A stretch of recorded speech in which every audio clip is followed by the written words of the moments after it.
Welcome to this week's edition of the Swider Insider. I'm your host, Rusty Lindsay, joined as we are before each football game with head football coach Mike Swider. Coach, your team comes off a bye week and had some pretty good emotion going into that bye week. Big wins within a 6-day period over North Central and North Park. First of all, let's just start with the bye week. I mean, you guys, with the bye week late in the year, it's really kind of a welcome break to catch your breath here after 8 games and all of a sudden reset and head into those last 2 games and hopefully more strong. Yeah, it really is. It's, you know, you really want that thing in the second half of the season for sure. And, you know, whether it was a week earlier, but right now you don't really want it much later than this. But it's pretty much an ideal time. Maybe last week could have been, or a week before, you know, it's somewhere in there. I'm looking at next year's schedule and I see it after the first week. So I'm going, that's not very good. You know, after our non-conference game, then we head into the conference schedule. So, excuse me, yeah, it was really a great time to have it. And coming off wins was really good, so you don't have to sit on something nasty. And so there was a lot of enthusiasm, a lot of excitement. They came back to practice this week. We did a couple of practices that week and then gave them a long weekend. And there was some energy. There was some energy and there was some enthusiasm and a refreshed yearning to play the game. You can come off those things, and usually a team can take 2 passes. They can be a little lackadaisical coming back into practice, but it sounds like you guys have come back focused and ready to close this thing strong and look to add some extra games to the schedule here. Absolutely. I mean, we're still in it. You know, you can say anything you want. We're still in it. There's crazier things have happened. There's a couple games left. We can still be tied for conference championship. I mean, and still be the automatic qualifier. I mean, things got to happen, obviously, and we got to win. But you know, so we're playing for something. Is all I'm trying to say. It's not that we're looking forward. We're playing for something, and you're playing for at large. And so the fact that we're playing for something, really, that with the bye week has created a increased sense of excitement out there. So you go back now, before the bye week, you have the odd thing with North Central where you're playing Saturday, Monday, and then you've got essentially 3 days to get ready for a North Park team that had 2 weeks to get ready for you. I mean, how do you really go about, how do you guys tackle getting ready for North Park? That was one of the most difficult things, and not difficult because you're incapable of doing it, but difficult because when have you ever done that before? And the thing people realize, well, it's still in 1 game against North Central in total plays, but it was 2 games. Because you got to prepare, you got to have a night before game, pre-game, warm-ups, coming out of a locker room, emotional, get charged up again. It was 2 games. You can say what you want, but it was the equivalent emotionally of 2 games. And then you turn that thing around and got to play a game on Saturday. It was a hard thing, and the most important thing we as a staff did, we knew we couldn't, you can't go to the well too many times with kids emotionally. And we didn't want to turn the North Park game into some big emotional war. And at the same time, get our kids prepared. So it was a quick week. We were really methodical the way we approached it. And again, told them that the worst thing they could do was to not come out there ready to play, especially after playing so well, but didn't really try to make it emotional, high contact, high energy week. There's only so much energy you got. And so we try to make it a more methodical type week of practice, and the kids really responded well. When you go into this uncharted territory with 3 days, does it help you to kind of lean on guys like Andy and Pete who have been in the league and kind of that Thursday game kind of mentality where that just kind of throw some questions at them and see how they handle short weeks? There's no question. We even talk to them about how they handle off weeks. You know, how much rest those guys do, how they get them out of the office or get them out of the facility for X amount of time, and there's no doubt. I mean, literally, you just in the game of football, it's too much of an emotional thing to make too many demands over too short a period, and you end up putting a bucket down into a well and not getting any water out of it. And so, absolutely, those guys they bring some insight that's obviously legitimate. You guys go into that North Park game against a team that's struggling by the record, but their defense has held them in games. I mean, they only gave up 18 to Wesley and only 30 to North Central. But to put 56 on them in that game, I mean, what was really the biggest thing that you were able to do to put a score on them like they haven't allowed yet this year? Well, I think there's several things when you get big scores like that got ahead. We had some key turnovers, and we created a lot of 3-and-outs. So to get a lot of points, you got to get turnovers and 3 and outs because you can't let them have extended possessions. Now, they were even milking the clock trying to shorten the game, and I can understand why they were doing that. And then the other thing you got to have is quick scores. And I think you've seen some things. Curtis McWilliams is really starting to come into his own, and people have seen his arm strength now. He's grasping the offense. Philip Nichols is starting to turn in some big-time plays, and so you get some quick scores, you get some 3 and outs, you get some turnovers, and all of a sudden you can get a high-scoring game. Yeah, I mean, we talked about it leading up to the North Park game. It's like a switch just happened to flip for Curtis between the two halves of that North Central game, and he just rolled it right into North Park. Only 6 incompletions, another 3 touchdown passes for him. I mean, the kid's kind of all of a sudden realized that he can be a star quarterback here in this league. Oh, there's no doubt. And Taylor Graham has done a phenomenal job with him. Taylor's personality really meshes well with Curtis, and he didn't let Curtis get down on himself and get frustrated. Early on when he was just trying. I mean, the kid didn't play football last year because of injury, and this is his first year as a start. So, Taylor, I really give a tremendous amount of credit for the way he has brought Curtis along, and he's been a great addition to our football team. You start to look ahead now to the finish line. You've got Augustana here for senior day, and you've got Carroll on the road.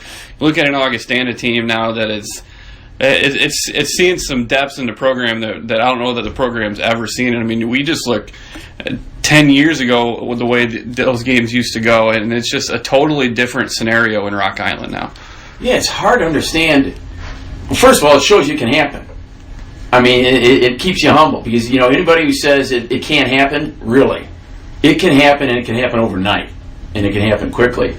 And I'm not here to point fingers to assess blame for what's happened there, but the reality of it is the program's not the same as it was, and it's for me to try to speculate what's happened. I don't know, but they have some good players. They're just right now, I think they're searching for confidence.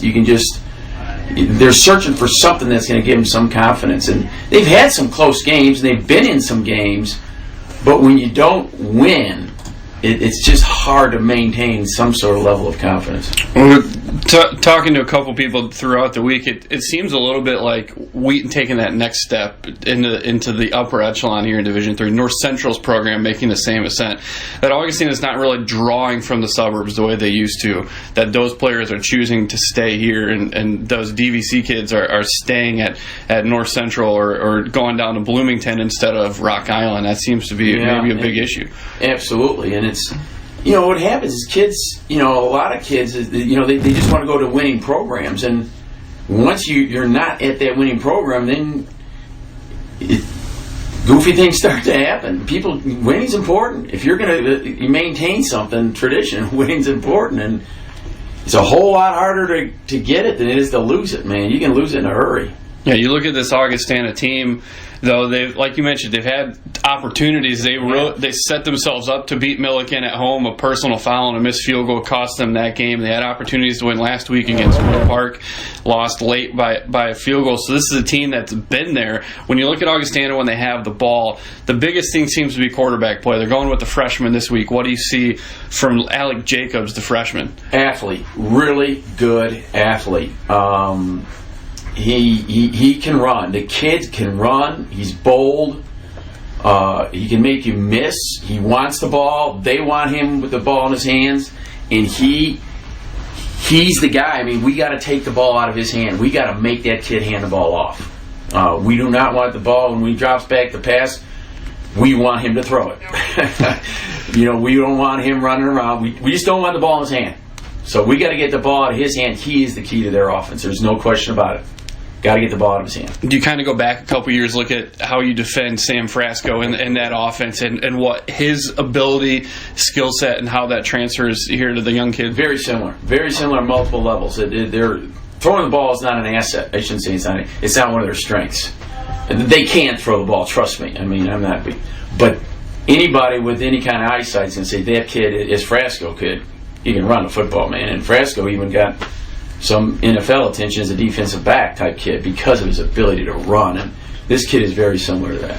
When you look outside of him, where do you look as far as areas that concern you a little bit with defending Augustana's offense? Well, the receivers, because what happens is they got some decent receivers, some decent athletes out there, and what happens is this kid can break you down, and then these kids they'll find some open seam, somebody's going to lose somebody, and so you worry about the receivers, not so much in what they're doing, that the scheme that's going to sting you as once things break down, their ability to find space and run, and that's our concern. How do you prep guys for what's essentially sometimes backyard football, where it's get to the telephone pole and then take a right? I mean, it's really, in some assets it's football as a child again. But how do you prep your defense for knowing that it could be off the books a little bit? Well, just letting that it could be. That's the first thing, is making sure that they understand it could be. The other thing we do is we have drills where we just let the quarterback run around, and we try to have our defenders just match up. Okay, he's running, there's no line involved here. He's running around, and receivers are taught to do certain things when the play breaks down. And so we go through drill periods like that as we try to assess a play and defend a play that has broken down. We look on the other side of the ball for Augustana. It's a young group. They don't have a ton of senior experience. They're giving up a lot of points. What do you see as areas that you can exploit here for the Augustana defense? Well, it's when we look at a team like that, it's not so much that we look at them as we just try to decide, hey, is this about us? What do we like to do? What do we want to do? Let's just do this. And not so much try to assess strengths and weaknesses of Augustana as much as here's our bread and butter, here's our identity, let's run this. And so it's because they are a young team, and they haven't really created a ton of identity, and that's not a negative with a young team. They're seeking to do that, and so it really is. It's about us. It's about us on offense. Defensively, it's about us containing the quarterback, and on offense, it's about us asserting our will and doing what we do. Really, the last couple games, what we've seen along with the growth of Curtis McWilliams is that's kind of allowed Jesse to not necessarily be handing the ball off on first down, looking to take shots. That offense has kind of opened up quite a bit. I mean, what's really been the biggest growth here in the last couple of weeks, just as far as play calling, that's allowed this offense to thrive? Oh, yeah. Well, I mean, the offense is expanding. It's expanding, and it's not so much the success of Curdy is he's understanding the offense now. It's an intellectual thing where he's absorbed more of our offense, and I mean, there's more out there. You're exactly right. I mean, this thing it can expand on a weekly basis, and you're right. One of the things that you see now, is first down shots. First and second down throws, and when you can start doing that, it's then all of a sudden you hand the ball off to 23, it can make a difference. Yeah, obviously Shola's a guy that wants to be on the field every play, but with Stone going down, TJ Williams has had to assume the number 2 back. And like you mentioned, with an expanding playbook, that can sometimes be a lot for a freshman to handle, especially a running back who's a guy that's got to learn pass protection and line audibles and kind of know where to pick up blitzers. How do you see TJ adapting to this expanding playbook as he's kind of being thrown to the fire here as a freshman? Well, we don't teach him the whole thing. It's a great question, and it's not because he intellectually can't absorb it. It's a freshman, so the playbook's expanded, but TJ's not. His is staying. There's a certain amount that we're teaching him. So when he goes in, it's reduced. He doesn't have to absorb the whole thing. It's a reduced thing, and the same it is for like Spencer Peterson. He gets there's a little bit of reduction in there for him, and not because of an intellectual thing. It's just because of they're young guys that they're growing in the program, and so don't let a guy who's a great athlete get stunted because he's thinking too much. That's just the premise. And so don't let Spencer and TJ and a few of these other guys get stunted because they're thinking too much. Let them play. This is the last home game for the regular season. I ask you this every year. You guys have a big senior class going out this year. What will be the impact and the legacy of this senior group as they play what could be the last game at McCullough Stadium? Well, they were here in 14, 15, and 16. It's a pretty nice little run. They lost 1 regular season game in those first 3 years. And so we've lost 2 twice this year. They've lost 3 regular season games in over a 4-year period. How many teams in the United States can say that? Let's just be honest. 3 regular season losses in 4 years. I think that says enough. And a couple conference titles and some 3 playoff runs and maybe a 4th here. Who knows? And they got nothing to be ashamed of. That's for sure. How do you handle it? You mentioned maybe another one. How do you handle these last couple of weeks where there's other games going on? I mean, how do you keep your team focused on? You got to control what you can control, even though you probably need some help outside. No doubt. I mean, it's you've said it there, and that's the greatest thing. I try to keep kids off of the internet and looking around, evaluating things. It's sometimes I wish they had flip phones like me. I mean, it's it had to keep them off. It had to keep them off checking scores. But I always say it's one of the themes of Wheaton football: living life without regret. Here's what we're going to regret. We're not going to regret some other team not losing. We're not going to regret if the other games out there don't go the way we hope they go. We're going to regret one thing. That's getting beat on Saturday. If the other things don't go, we might be sad. We might be disappointed. But we're not going to regret that. Live your life without regret. Take care of business Saturday and live another week. Well, Coach, thanks for your time. We'll talk to you after the game, and hopefully we're talking about another win and looking forward to a very hectic last week. Yeah. We'll be right back. We'll be back here with live pregame coverage as Wheaton hosts Augustana College on Senior Day here at McCauley Stadium.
Welcome here to McCauley Stadium alongside Dan Studebaker and Tim March. I'm Rusty Lindsay. Thanks for tuning in to Wheaton College Football here on the Wheaton Thunder Sports Network. The first of 2 broadcasts we have for you today. The other one coming tonight at 7 o'clock when the Wheaton women's soccer team hosts Illinois Wesleyan in the CCIW Tournament Championship. But first, guys, it's pretty similar to what we saw the last time we tried to start a football game here at McCauley Stadium.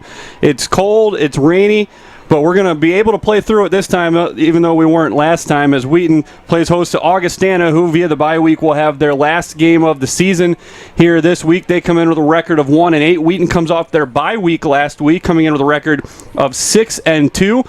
And they came off a very impressive week leading into that bye week. Of course, the impressive second half against North Central, a 56-0 drubbing of North Park. This is a Wheaton team that's really hitting on all cylinders at this point in the season. Yeah, and really what they have to do now, just for the rest of the season, is just take care of business. But to what you mentioned earlier, it's a good thing that there's no standing water to start this game. But to hear you say that Augustana is 1-8 is absolutely unbelievable. I mean, we've talked about it a little bit offline. I think after a loss to North Park last week, I mean, this program is reeling, and I think they just, as Coach Schweider mentioned in the Insider, they completely lack confidence, and that's something Wheaton needs to look out for today, as this is a team that's looking to finish off their season against a team that's really on the rise. So they really Wheaton has to come out today and put together a complete game and try to finish Augie off today. Yeah, it was interesting, what is this? Rusty might know this better, but I think this is Coach Bell's 3rd season at Augustana, and they're going the wrong way. It looked like that was a good hire for them to bring in a new coach and turn the program around, but it is a shocker. It's a shocker to see Augie at 1-8. And we will step aside here for a second, send things down to the field for the singing of today's national anthem.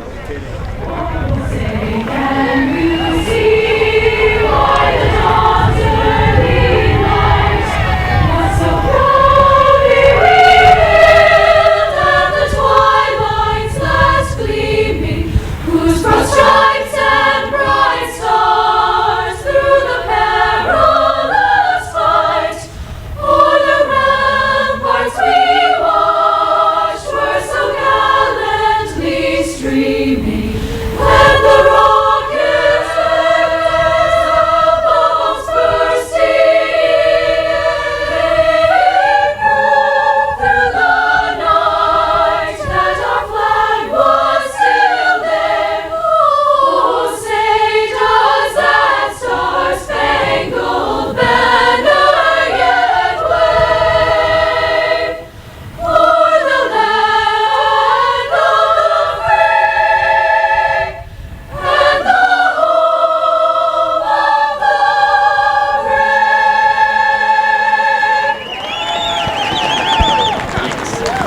Today's national anthem performed by the Women's Chorale as we bring things back inside the booth here at McCulley Stadium. And again, Wheaton comes in playing pretty excellent football, and a lot of that's to do with the growth of Curtis McWilliams. He seems like he's just a different guy since between the first and the second half of the North Central game. He carried that into the North Park game. His last two games, he's completed 34 of 51 passes for over 500 yards, 6 touchdowns against 1 interception. I mean, this is a kid with a year of eligibility left now that's really realizing he can be a star quarterback in this league. Yeah, it's been nice to see the progression by McWilliams. You know, we've always seen him be able to throw a good deep ball. He's hit on some big plays, as I remember during the North Central game, especially in that second half where he just made play after play after play, and he was able to do that in the North Park game as well.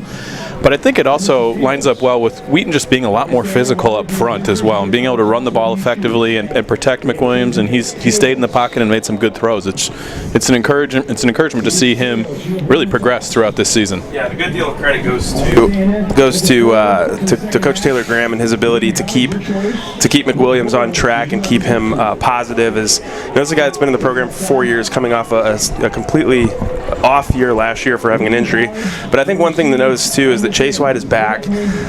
But more importantly, you've seen number 11 Philip Nichols really emerge in this offense and become a real centerpiece in the passing game. And I mean, he's good for 2 touchdowns a game now, and a great punt returner. To see him become a part of the offense and make him a priority has been really special for McWilliams. And you're also seeing him go through his progression tree a lot more consistently than he was at the start of the year, and that's just a confidence game for him. Yeah, this is a Wheaton team that the offensive line has really, and even as this offense has grown, you see Jesse Scott being a lot more comfortable taking shots down the field. You talked about it in the Insider, that everybody's just kind of become a lot more comfortable in this offense as it expands, and that includes some of the young guys. You're seeing Spencer Peterson less, but you're seeing more added to his portfolio. You're seeing TJ Williams take on more responsibility. I mean, you're starting to see all these different weapons really come together here at the right time of the year for the Thunder.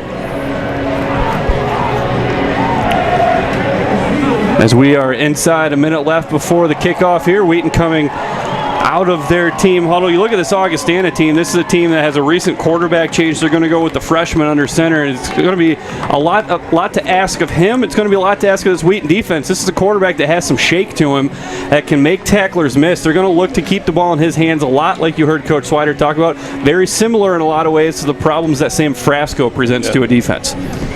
Yeah, and Augie's goal is not going to be to come out and pass the ball. They're going to need to keep the ball on the ground. But when he drops back into the pocket, he's not going to stay there for very long. And so you'll notice that Wheaton will have position players playing assignment football and staying on the quarterback, because I mean, this is a guy that has over 400 yards rushing in limited time this year. So he definitely wants to run the ball, and passing it isn't a priority. But they are going to try to move the ball down the field through the air on the Thunder, given the physical nature of the Thunder play. Kickoff underway here. A high kickoff for the Vikings. This is going to be taken by Nichols, the up guy at the 20, as Wheaton goes right to left, breaks through a seam at the 30, out to the 35, still on his feet, and Wheaton will have good field position for the first time they take the ball against this Augustana defense. A traditional 4-3 look from the Vikings, and Wheaton comes out with an offense that is rolling.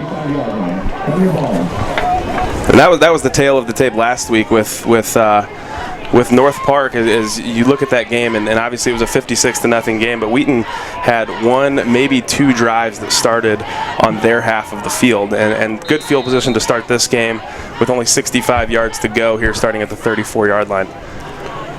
So they will go with Nichols left, Hanley right. Just 2 wide receivers here. A big set for the Thunder on 1st and 10 from their own 35. Handoff to Olateju. Pitch back to McWilliams. Flea flicker. He's hit from behind. Ball's out, and Augustana has the football. Well, that couldn't have gotten any worse for Wheaton on the first play. You love to see a little bit of trickery, but they get beat. Left tackle gets beat. Andrew Jones gets beat, and great play by Augie. Here you see it on the Realty Executive replay. Jones gets beat by Daniel Jaden, and that's an easy strip sack recovered by Lucas Stoutenauer there in the middle. You know, we just sung the praises of McWilliams there, but that ball's got to come out as soon as he catches it. He pumped once, didn't step up in the pocket, and that allowed the end a chance to get around the edge and cause that fumble. So now we will see the freshman Alec Jacobs, local product for the Vikings out of Rock Island, and he comes on with a short field at the Wheaton 29-yard line. The Thunder defense called into action quickly here, just 13 seconds into the game. Trips left, split right is Ethan Jennings. He's going to be the big target of this group at 6'1". And they will hand it off on 1st down. Up the middle goes Antonio Cannon. And that'll be a 2-yard gain. You look at the front for for Augustana. Their lone conference win coming at Elmhurst a couple weeks ago at Langhorst Field. You just have the one senior, Chris Gorton, and you've got the freshman at right tackle, Hunter Minke, the left tackle, Chaz Williams, left guard, Matt McKay, center, Michael Reed.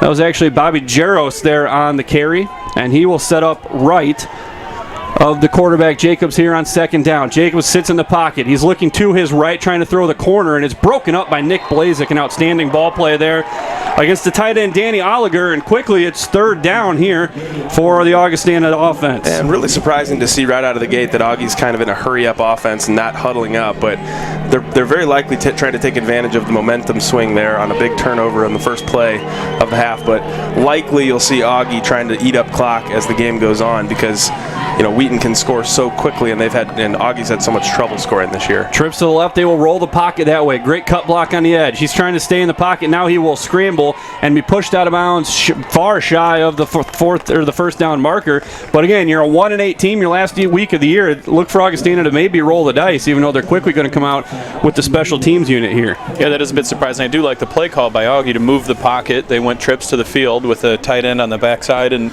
rolled the pocket to the left, and that was great coverage by Wheaton. But I am surprised they're kicking it here. Well, wind at their back for the first team All-CCIW kicker Jacob Stitz, who this year is 11 of 14. This will be an attempt of 41 yards. He is 1 of 3 on attempts this year. His long for the year is 52 yards.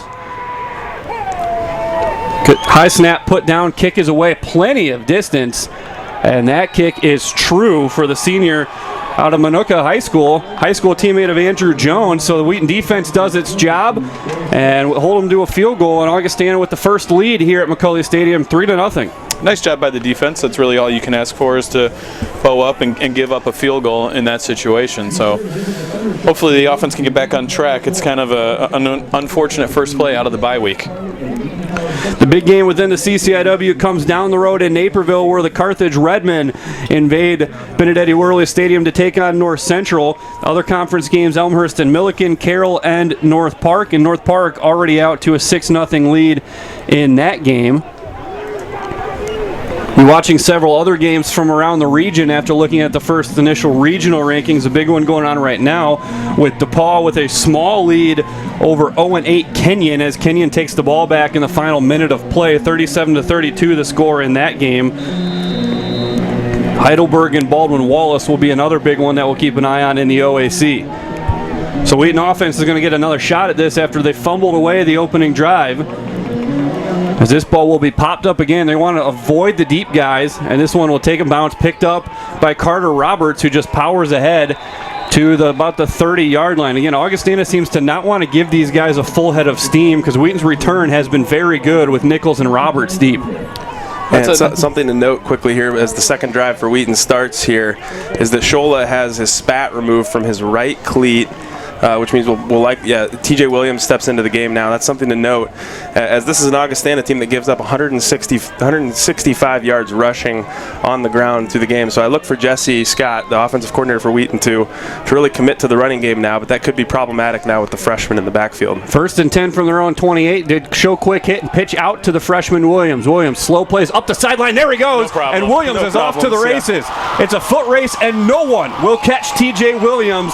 Williams to the house from 72 yards out. So I don't think that's going to be problematic for Wheaton. As we've talked about all year, as a number 32 TJ Williams, a freshman out of Florida, is just such an impressive player. And as Coach Schweider mentioned in the Insider to start the game today, they have to limit the playbook for him because he's a freshman. But I mean, that kid's a football player. When you give him the ball in space, he's gone. Just an unbelievable player and an unbelievable future for him. When we watch this highlight, you can really, for a freshman, the patience that he shows. I mean, that's a tough play right there. He got the ball late after the fake pass, showed real patience, and once he found his hole, he just put his foot in the ground and outran everybody for 72-yard touchdown.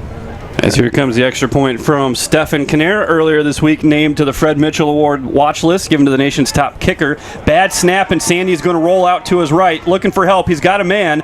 He had Tyler Pace break open deep, and I don't know if you ever saw him. Instead, tries to force it into DeMarte Arifilis. But either way, Wheaton comes back in a big way, and we'll see it here on the Realty Executives replay. A great patience from the freshman, and then it's the burst that really separates TJ Williams. Right here, he just accelerates, and no one in the CCIW is going to catch TJ Williams. Just an impressive run from Williams, who looks like he shut it down around the 20-yard line and was still off to the races. Just saving himself for the rest of the game. So it's kind of funny to say, hey, that's the best-looking freshman running back we've had since, well, Shola. Shola Oladeju. Hasn't been that long. Yeah, we keep talking about Shola, who comes into this game about 400 yards shy of Pedro Aruza's career rushing records. But if you look at this point in their career, TJ Williams has about a 400-yard head start on where Shola was in his freshman campaign. So this is a young man with TJ Williams, whose name we're going to call a lot in the future, and has a very bright one ahead of him. Wheaton has definitely shown some signs of rust on special teams. We haven't seen a bad snap in what seems like all year. Yeah, and that's really the first bad snap we've seen on a field goal operation. John Vargas and that operation have been rock solid all year. So Griffin Bowes will kick this one high, going to be taken from the 15 out to the 20, just looking for any room and finally falling forward to the 21-yard line in this Augustana offense after a 3-and-out. But got points. That's Trevon Aldridge there with the return. And now a full field for this Augustana defense. The game we just mentioned, DePaul holds off 0-8 Kenyon. So that will set up a big game that Wheaton will keep an eye on for the Mannon Bell next week between DePaul and Wittenberg. Wabash, thank you. Last week, Wittenberg beating Wabash in that game. That's going to set up really for Wittenberg. Gives them one more week. They have to play out the AQ there in the NCAC. So 1st and 10 here from the 23. And this is Jacobs again, the freshman. He moves Jaros to his right hip, play fake, and he will keep this one into the line. And will get himself to the 25-yard line.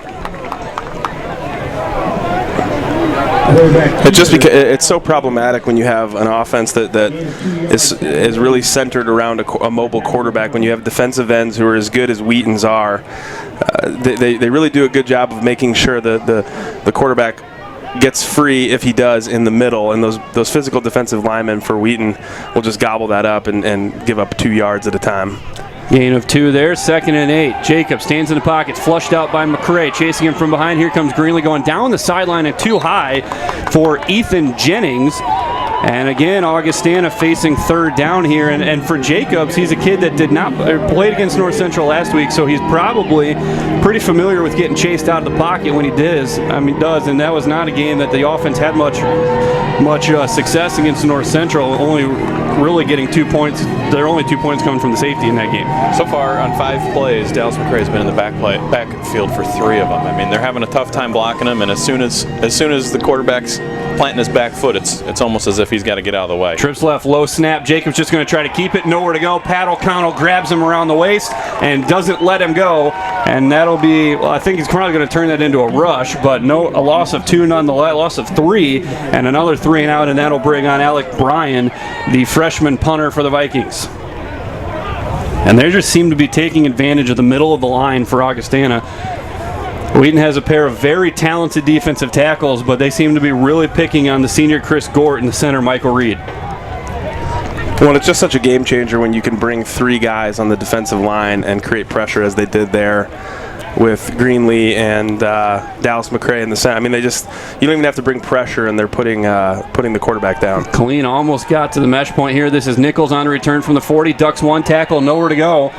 Well covered there by the Vikings. The tackle made by Sam Francis, the sophomore linebacker, but good field position here for the Thunder, who have had a pair of 1-play drives, one resulting in a fumble, one resulting in a touchdown. Yeah.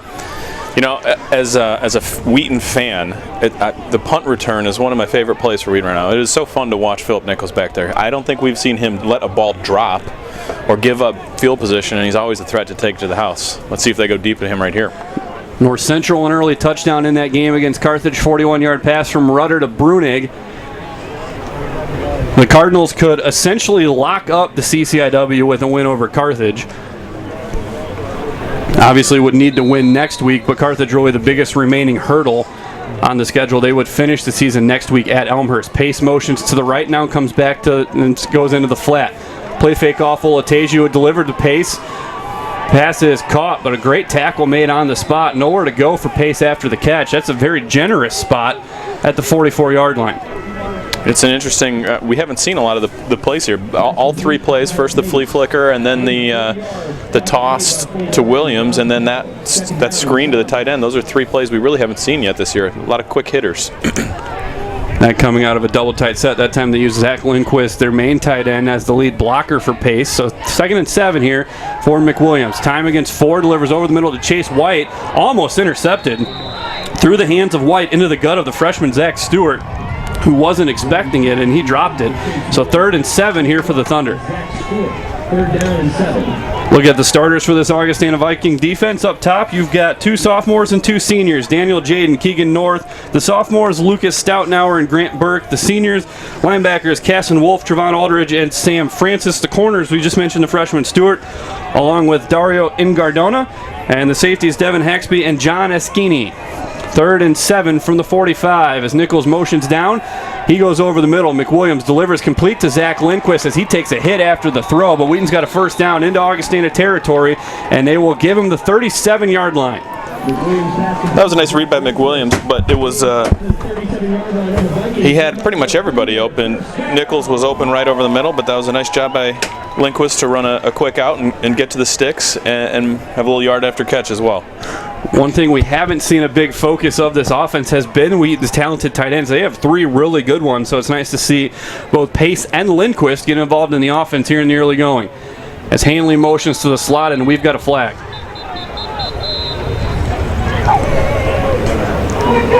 Prior to the snap. It's going to be a false start against the Thunder. 5 yards. First down. And something to note, too, for Wheaton recently is that they've played 2 very clean games in a row, considering that this was a very heavily penalized team over the last couple of years, but this year in particular, as you look back to the couple of games that we unfortunately lost. But, I mean, against North Central, it was a very clean game, and then last week against North Park, just very few penalties, and you just keep the offense moving forward and keep the defense off the field. McWilliams rolling to his left, delivers a nice ball to Phil Nichols. That'll get him back past the original line of scrimmage. Gain of 8, and a well-thrown ball in a tough direction for McWilliams. Yeah, that's a nice read by McWilliams. He took his time. I think he wanted to go to Lindquist early, but he was covered and waited for Nichols on the comeback. Picked up 8 of the 15 on first down. Just chipping away, keeping this offense on schedule, and we have yet to see the ball handed off to number 23 in this game. Olateju is into the flat here in an empty set. He is slot right inside of Chase White, and just got away with a false start. He absolutely did. Another one. Even though that looked more like a hard count, as now Hanley comes in motion, and he will set up behind McWilliams. Play action and give to Trey Hanley into the middle. Hanley going to be fighting for a first down, gets inside the 30 to the 29. And again, I think Wheaton got away with 2 of them there with Olateju in the slot. Yeah, and that was just, I think that's a new wrinkle in the offense, a new play that they haven't run yet this year, and just some confusion from number 23 out there as he absolutely false started twice. And he did a good job of selling it and making it look like a motion, but Augie has every right to be upset right now. Yeah, everyone seemed to resign themselves to the fact that was going to be called. And then it never came. 3rd and 2 from the 29 here for the Thunder. Olateju in the backfield with McWilliams as Lindquist rolls to the left. Play fake into the slot for Chase White, and it's incomplete. That play was set up for a touchdown. Wheaton had it blocked up perfectly, and he just rifles it too far for Chase White. Yeah, that's tough. I mean, that is a good play call. It's a timing issue there, but you know, when it's 3rd and 2 from the 28, you're probably going to go for it on 4th down, as they are here. I'd like to see you just kind of pound it twice. Here. Yeah, just pound it into Augie twice. Yeah, sorry to cut you off. You're kind of in no man's land here. It's, you're looking at a 46-yard field goal from here, and it is into the wind that they have as well. So they will go for it. Empty backfield. McWilliams rolling to the left, delivers into the slot, completed the Nichols, turns it upfield inside the 20, spins to the inside and met with a hard hit. And the tackle made just shy of the 15-yard line by Noah Patterson. And Wheaton will move the chains. That's a nice throw by McWilliams again, but he's getting hit pretty hard here. Augie's getting some pressure pretty quickly here. knocking McWilliams to the ground at least 3 times here so far, early. And now both backs in the game splitting Curtis McWilliams. Williams left and Shola Olateju right. TJ goes in motion, hit play fake off Olateju. He's looking, going up top, looking for TJ. A nice thrown ball, put it where only TJ can get it, just goes off his hands and incomplete. McWilliams pass intended for TJ Williams. Yeah, and when both running backs are in the backfield with McWilliams, they do like to hit the running back up the seam like that. It's the third or fourth time they've done that this year where it's a big play but just hasn't been secured. And these are two guys that are incredible running backs, but they're running backs for a reason. Yeah, and that's a tough play on the 21-yard line. If you're, on the 50 or on your own side of the field where you can really just put some air under that ball, that's a different throw. Yep. They keep the set here. Hard count by McWilliams. Augustana looks like they're bringing pressure. That's the safety Eschini, who's walked down all the way at the line of scrimmage, and now it looks like they check out. They will just rush the 4 as he delivers to the left side and incomplete, intended for White, and 3rd and 10 and a flag down. Wheaton's going to get a first down on roughing the passer as McWilliams still on the ground after that hit. That's the trainers are out there immediately, and he's rolling on the ground, writhing in pain. 50 on the defense. Half the distance to the goal, automatic first down. Yeah, that was a no-doubter. Yeah, it looked like it was Xavier Holly who was the guilty party. And now Jesse Furrow starts to quickly warm up. Furrow looked really good in the second half against North Park. He's looked good when he's gotten a chance this season, throwing for over 100 yards against North Park and 100 yards against Kalamazoo in that game when McWilliams got hurt. And the Wheaton sideline, you could see very upset because the ball was long gone before McWilliams took that hit, as now he's helped up and will walk with the assistance of the trainers to the sideline. Yeah, that's one where you hope it's just a rolled ankle and he can tape it up, but that was definitely low and late.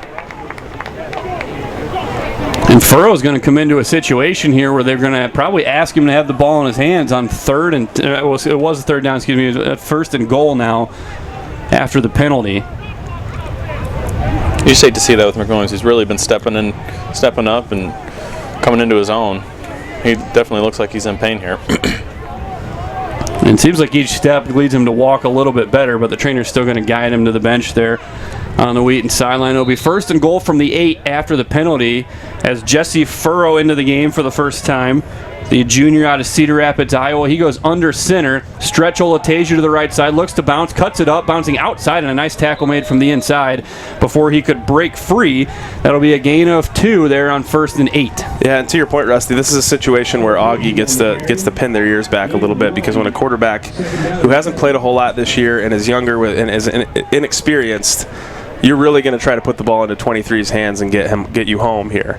So it's going to be up to Wheaton's offensive line up front to really overcome the physicality and just drive it home now to Augie, which is a very physical team historically. They give him only a yard. 2nd and goal from the 7. Lindquist stands up slot right. They go 2 to each side. Motion down from Pace. Play fake, looking for Pace. He drills it in. He boxes him out and backs him into the end zone. Touchdown, Thunder. That's like stealing right there. Yeah, I mean, we've talked about it all year, and for the past 2 years actually, with Lindquist and Pace both. Just because of the size of they're both good receivers, but because of the size of their body, they're just complete mismatches, and they just create so much leverage. I mean, even if a guy gets in early on guys like that, they're not moving. They're just so big and so strong and just huge targets with good hands. And great job by Furrow to deliver it right in his hands for a touchdown. It's just, with tight ends on safeties here, it is just such a disadvantage. I mean, you really are stuck. As a DB, you can't get around that guy. So Wheaton botched the snap last time. High snap this time, put down by Sandy, and the kick by Kinnear is good. He remains perfect on extra points. So Vargas a little errant here coming off the bye week. He missed him behind the holder last time. That time Sandy able to put it down. And it's a little thing, but having an athletic holder like Adam Sandy really saves you a lot on those extra point and kicking operations. The energized team at Wheaton Executives is ready to work beyond your expectations. Alumni with deep generational Wheaton College roots, Becky and Eric have your desires covered. So Wheaton answering that initial turnover and field goal in a big way here, leading it 13-3.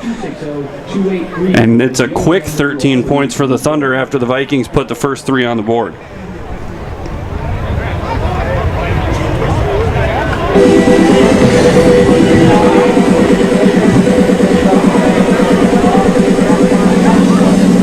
it was fun to see the gimmick play on their first play of the game for Wheaton, but it's also nice to see them just stick with what works and put 2 touchdowns on the board with their next 2 drives.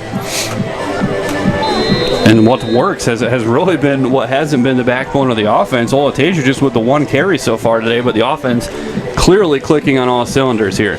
Midway through the first quarter as Bowes has this one teed up, kicking into the wind. High end over end. This will be Antonio Cannon from the 13, right up the middle. Lowers his head and just fights to the 25-yard line. And he'll get across it to the 26, and we'll see the Augustana offense for the 3rd time today. Just a solid job by the kick coverage there. We don't have this year the guy like, Jay Moore or the Pete Ittersagen or the going back even further, Scotty S. just flying down there making the play on every tackle. But it is a disciplined unit that sets up a line, and you'll take first down at the 25 every time.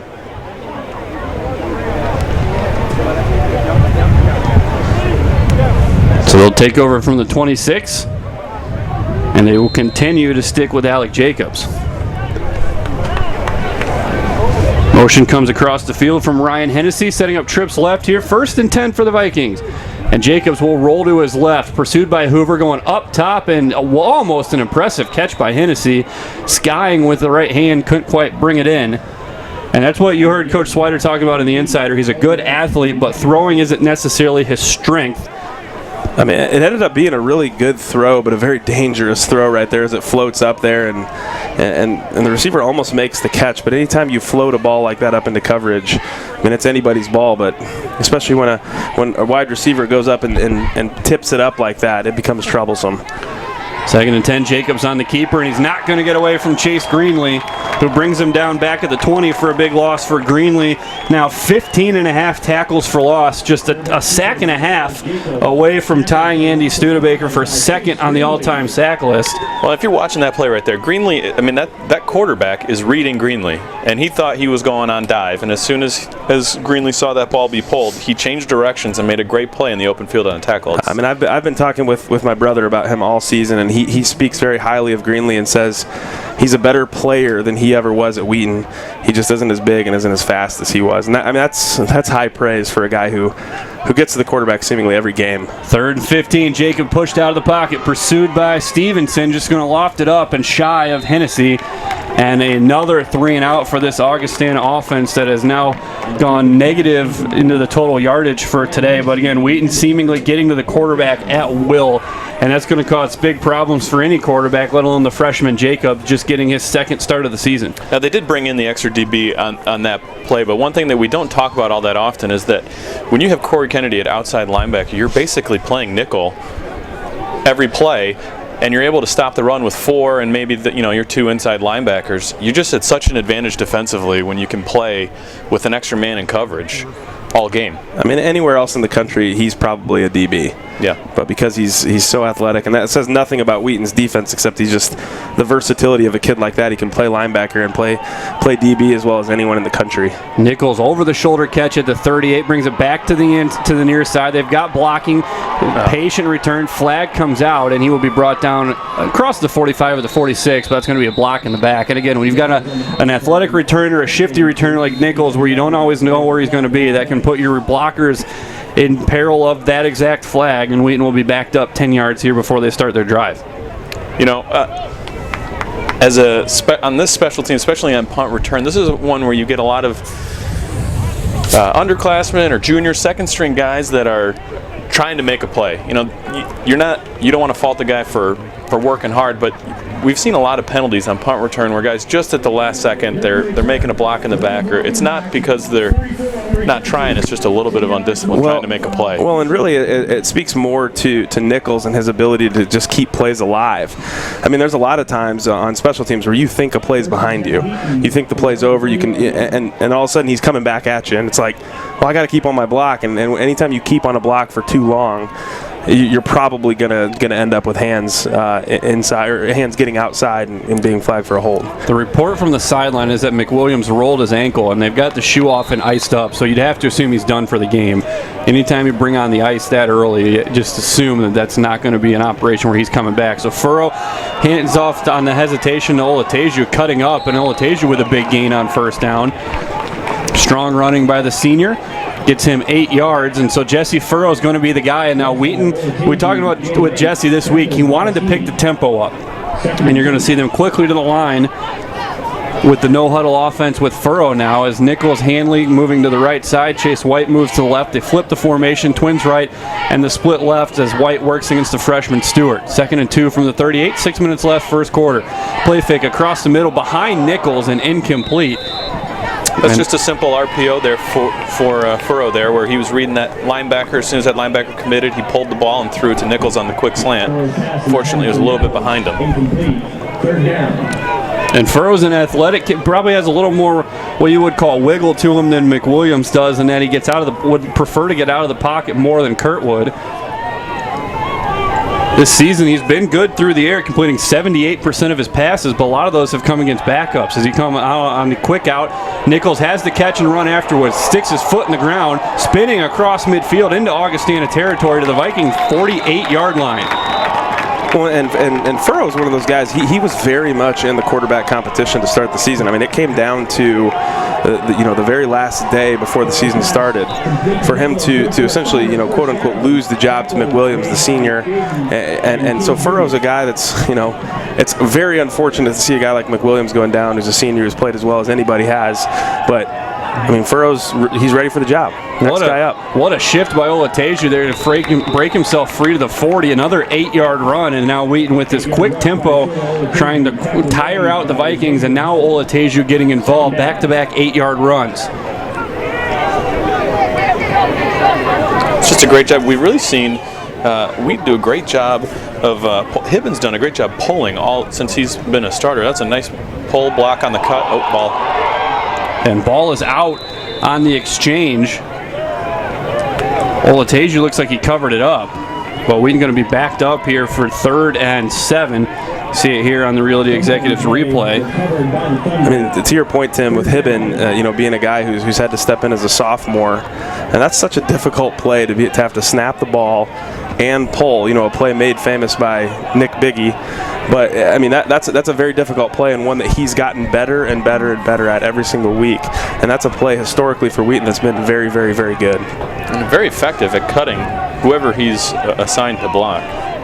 So it turns into 3rd and 6. That was Lindquist and Olateju. And back to pass against a 3-man rush is Furrow. Over the middle has Nichols, and Nichols is going to be just shy. But again, the way this offense is rolling, expect Wheaton to just keep with the offense here. You're only a yard shy. Actually, probably even less than that. It's a fantastic spot there. That's the second time Wheaton's got a generous spot. The referee is waving to move the chains. So that's going to be a first down. The box looked like it was almost half a yard shy. And you can see the Augustana coaches on the far sideline very upset with that. I mean, especially not even to get a measurement on that. I mean, to have the back judge be so convinced that it's a first down when the line judges didn't have that. Yeah, that's we'll take it, no doubt. That's a poor bit of officiating as a unit there by this group. Here's Furrow setting up the screen to Olateju. Olateju behind Jones, breaks free inside the 30 and brought down at the 22-yard line by Danny Giffels as they anticipated pressure coming up the middle that time, and just into the flat for Olateju, who gets a nice gain after the catch. A great touch by Jesse Furrow to lay that ball out there. And you see the burst there of number 23, Shola Olateju, who once he sees just a little bit of room, he is gone. Well, it's a deceptive screen because half the line goes one way, the other half goes the other, so the linebackers can't pursue as a group. 1st and 10 from the 22. Furrow has time, staring down the blitz into the flat, and a sliding catch made by Hanley coming back to the ball. It's a tough throw to make, but a nice job by Furrow to really stare down the barrel of the gun and hang in there and make that throw. Yeah, if you watch here, that was they had it's a deep out. They had a corner by Nichols, and they had Lindquist coming back on the backside on a drag. Really, all three were open. It's a nice throw by Furrow on the deep out. Brings up 2nd and a yard from the 13.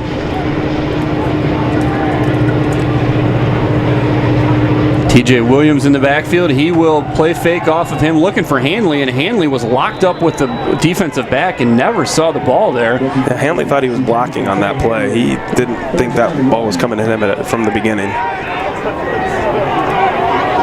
Looking around the conference, North Central now with a 14-0 lead over Carthage, a 78-yard touchdown run by Austin Brunig.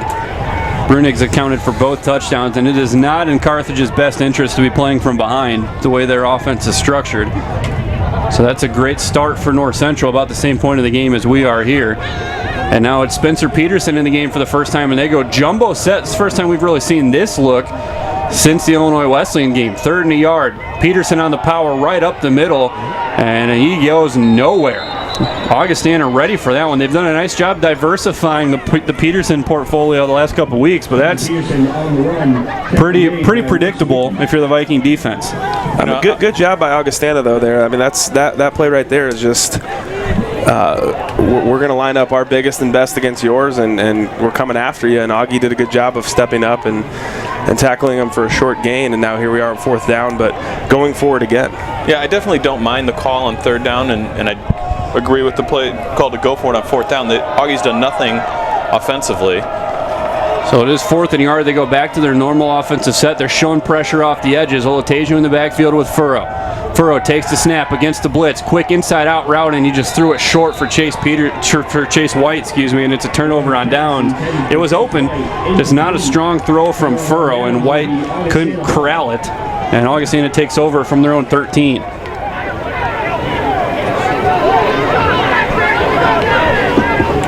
Just a simple, what's called a squirrel route there from the outside. Quick in cut and back out to the outside. And it was there. And why the replay did not look like that ball was tipped, even though there was pressure against Furrow. I mean, Furrow had 3 guys on top of him as soon as he threw that ball and was under pressure from the beginning. So Augustana taking over from their own 13. They have gone 3 and out all 3 times they've had the ball. Blazek's hinting at pressure. Jacob's going to keep it on a delay up the middle. He breaks the line of scrimmage, gets out near the 15. They won't quite get there. So it's a gain of a yard on 1st down. That seems to be the problem here with this Augustana offense going against an athletic defense, and that they seem to be narrowing in on corralling Jacobs as a ball carrier and daring him to beat you as a passer. Yeah, there's just no push up front by this Augustana offensive line. They're really being stonewalled right at the point of attack. Motion by the tight end Oliger across the formation here, and they will hand it off. Pulls it out, and as it's completed to Oliger into the flat, flag comes down by the back judge.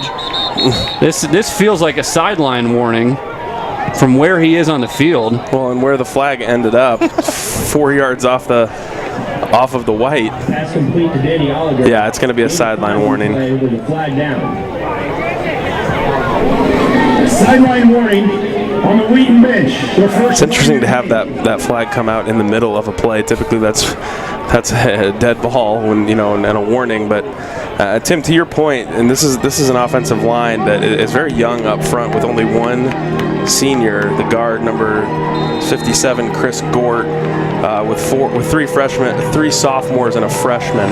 So it's a young group that hasn't had a whole lot of experience, and that's problematic with a defensive line like Wheaton's. 3rd and 2, trying to swing it out to Jaros. Kennedy was stride for stride with him if he would have caught it, but he drops it. And that'll end up being another 3 and out here as on comes the punt unit with 1:18 left in the first quarter. As sitting here looking at that play, you kind of wonder, what are they calling there? I don't mean to be critical of the Augie offensive coordinator, but that play just from alignment wasn't going to go anywhere. And Augie goes 3 and out again.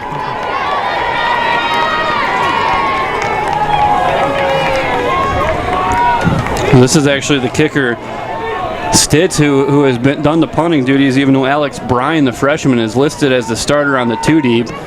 And he will pound this one end over end. This will be Nichols from his own 46. Nichols trying to get around the corner. Strong stiff arm, turns the corner inside the 45, and he's finally buried at the 41-yard line. But Nichols, his own guy. By Nichols, who is really considered a finesse player, but in a lot of ways with his shiftiness, with a strong stiff arm to turn that corner.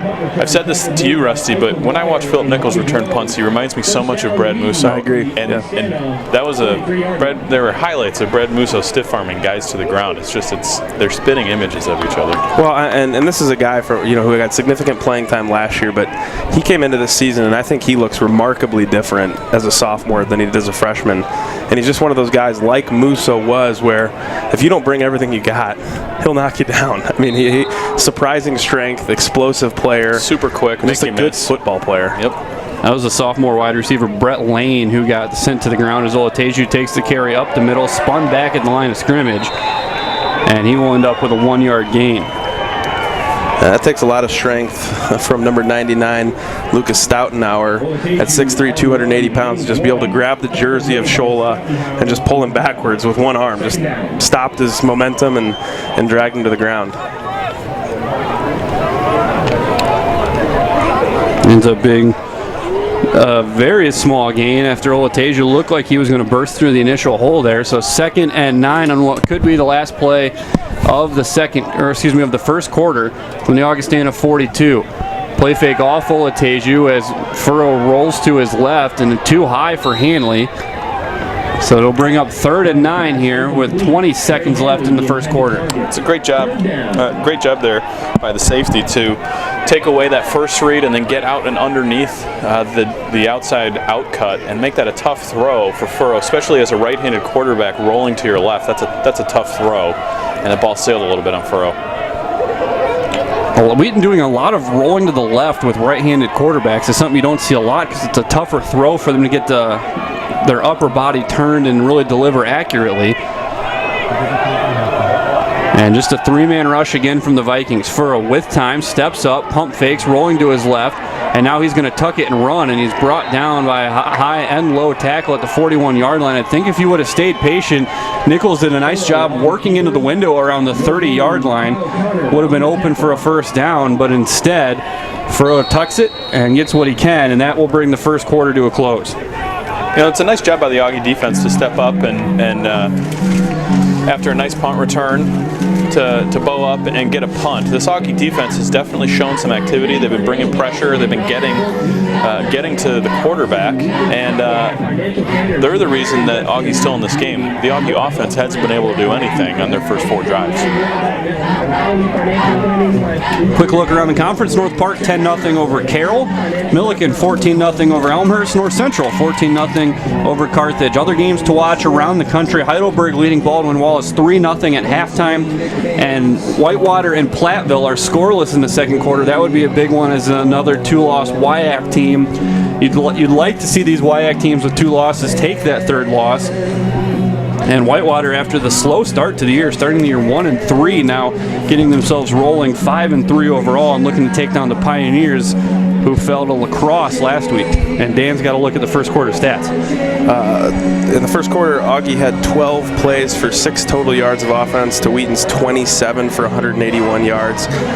Leading the way was TJ Williams with 1 carry for 72 yards, Shola with 4 carries for 18 yards, and Alec Jacobs was 1 of 6 for 7 yards, and Bobby Jarrows was 1 carry for 1 total yard. Fake punt here from Pedler. He throws it to Pace, who's looks like he's going to be tackled well shy of the first down. And Augustana was actually all over that fake punt. Fedler, who's not usually a rugby-style punter, kind of rolling to his right a little bit, threw a pretty good ball to Pace. But Augustana with great defense there on the fake punt from the Thunder. And I think it was a good call for Wheaton to try to go for it there. I mean, Augie's offense has done nothing so far in this game, but Augie probably was prepared for that and had to be ready for it, knowing that Wheaton hasn't punted yet on their side of the field. So, I mean, good job by both teams for Wheaton to give it a look, but Augie was all over that one to stuff it. Yeah, it's a tough fake, too, I think, for Wheaton, as you're making your punter throw the ball on an out cut short of the sticks. You know, you like to give your guy a chance to catch the ball, either past the sticks or running downhill. And that may speak to Fedler's arm. Jarrows trying to cut this thing to the inside. He's going to be held up. Wheaton stripping for the football. No gain there for Bobby Jarrows. And again, it's a little odd to see your guy throwing across the field, like you mentioned. Not just that he's short of the sticks, but throwing from really rolling to the right and throwing to the left. Just says a lot about Augustana's preparedness for that set. Is that they had a guy right on the hip of Tyler Pace. 2nd and 10 after no gain for Jarrows. 13 plays now, 6 total yards for the Vikings. Trips to the right side, split left, high snap. Jacobs will hand it off to Jarrows, breaks free for a big one. He's got a first down and more into Wheaton territory. Going to be brought down by Blazik and Luke Smith at the 40-yard line. That one well blocked up for the Vikings, and I think maybe even the high snap helping them open that hole. Blazik and Smith, Augustana, first down. There you see it on the replay, just totally washing down the Wheaton offensive line. That's a nice job by Matt McKay to force McCray out of the hole. open that thing up for Jaros. 1st and 10 from the 40. The Vikings across midfield by their own volition for the first time today. As now this is going to be Jacobs rolling and almost picked off by Kyle Fox, who made a heck of a play coming around the receiver. That was McCray and O'Connell, who have made themselves plenty acquainted with the freshman Jacobs. You love a guy like Dallas McCray, who's so disruptive in the backfield, but on the last play where Augie was able to make a decent gain, is the problem, quote unquote, with guys like him is they can get so far upfield that they can get past the running back and thereby get out of the way. But I mean, you never want to tell a guy like Dallas, hey, slow your roll, slow down. We don't, but because he's just so good and so disruptive for Wheaton. Jacobs facing a 4-man rush. Here comes McCray again, chased now by Jack Bates, rolling O'Connell in his face, and O'Connell's going to wrap him up and bring him down all the way back at his own 49, and that's just a rookie mistake by Jacobs. You're outside of the pocket, just throw it into your own sideline and live to fight on time with 3rd and 10. As you see on this highlight, O'Connell gets off his block. He's kind of just mirroring the quarterback, and his closing speed on a quarterback, just all of a sudden, Jacobs had no shot. He couldn't even throw the ball away. And that ends up being a loss of 21 for the Vikings all the way back to their own side of the field. So Wheaton will probably look for them to drop into coverage here. They only have the 3 down linemen, only one of them with his hand in the turf, and that's O'Connell. Stevenson looks like he's showing pressure, and they actually will bring 6. Jacobs trying to deliver on the screen. Greenlee buried him. O'Connell was in the back hip of the running back.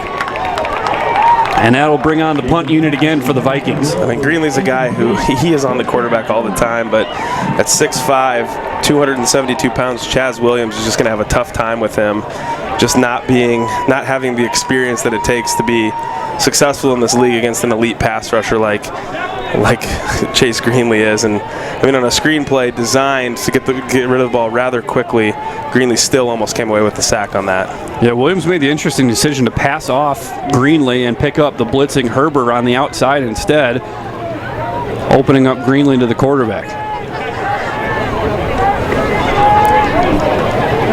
Low snap picked up, wobbling kick.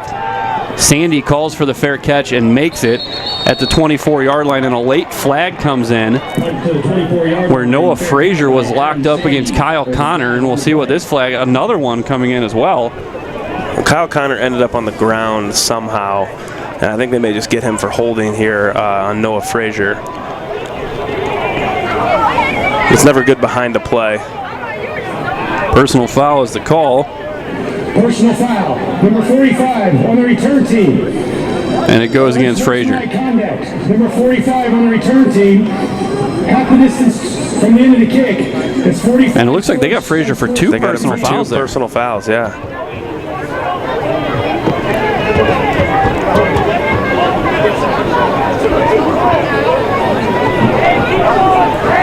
So the ball would have been at the 25, so half the distance. So double unsportsmanlike conducts? Was he just ejected then? You can't get 2. Yeah, given the rule, two like that. So I mean, the idea is that it was after the play, and then taunted maybe, or said something. I mean.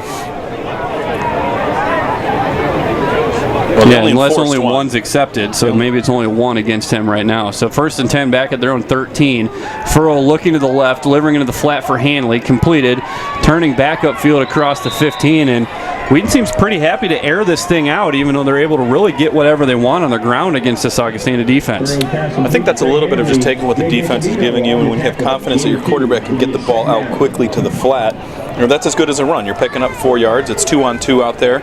And you got 2 guys in Hanley and Nichols that can make one guy miss and pick up an extra couple yards. Austin Brunick, another 2-yard touchdown for the Cardinals, looking like they're going to run away and hide from Carthage over in Naperville. 2nd and 6. Here's Olateju, cuts inside of Eschini, who makes a nice sure-handed tackle at the 19-yard line. So Wheaton will be brought to 3rd and 4. On the run, tackle made by John Eschini at the 20-yard line. 3rd down. As you see it here, he's the one guy that Shola has to make miss, and he can't do it. Eschini doing a nice job there. And the big one here for the Vikings, who can maybe swing the field in their favor a little bit if they can get off the field at this point. Still only trailing by 10. And that's going to be a false start against Philip Nichols. Augustana showed blitz, and Nichols just bent his knee like he was set to take off. Those are the penalties that you can't have. The pre-snap penalties. That's just a mental error right there. And Wheaton has been good lately of avoiding those penalties, but that sets you back behind the sticks here, and that makes this 3rd and 8 a much more difficult pickup. So it is Hanley inside of Carter Roberts to the right side, Chase White to the left side. Snap back to Furrow, 4-man rush. Wheaton has it very well protected. Furrow rolling to his right, pressured from behind, drops it off to Lindquist. Lindquist hurdling a tackler, and he's going to be brought down by Eschini on that tackle about a yard shy of the first down marker. The athleticism of the All-American tight end. Well, it ended up being a really good tackle as well, because he it's almost as if in midair he realizes he's hurtling and raised his body level to make the tackle. And that, again, that's a big boy going airborne. So Fedler on for the second time today. You assume he will kick it for the first time after the fake punt was stopped last time. Augie punt returner showing some respect up. Booming kick here from Fedler, going to push the returner back to inside his own 40, and Wheaton has it well blocked up, or well protected there.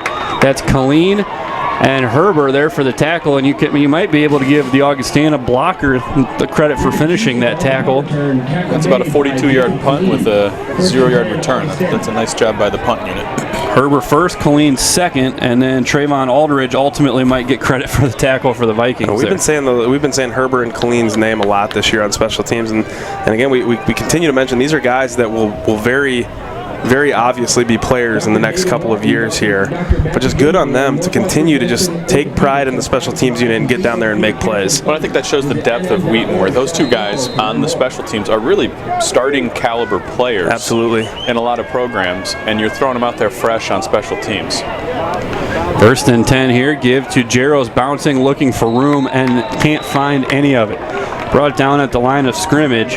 Handoff to Bobby Groves. No gain. Tackle made. This is just to me, and I'm just seeing a much more athletic and faster defense playing against the slow-moving offensive line. You can see that ball was snapped, and Wheaton was out of their stance and into the backfield before some of the guys on Augie's offensive line even got out of their stance. 2nd and 10 from the 39-yard line, counting down on 10 minutes left here in the first half. Play fake off with Jaros. Rolling is Jacobs. Pressure in his face from... they're going to say that Oliger is the intended receiver in the target, but the ball, I don't know if it got back to the line of scrimmage. That was Austin Hoover who had the immediate pressure there on the quarterback, and it's 3rd and 10 now for the Vikings. And again, Wheaton is just overwhelming them with speed. It's not even close.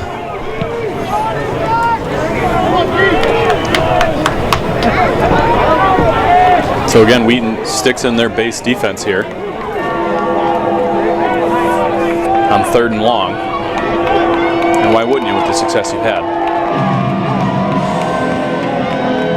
3rd and 10, one to the right side here. 4-man rush from the Thunder. Pressure, and that is not Jacobs. That's the backup Luke Blyer, who's going to be sacked all the way back at the 27-yard line. I think they're going to credit O'Connell and Greenlee with a half each there, so that gives O'Connell 1.5 and Greenlee with another half today, putting him within 1 of Coach Studebaker. It's just... He just ran right through the guard with one hand, put him on his back.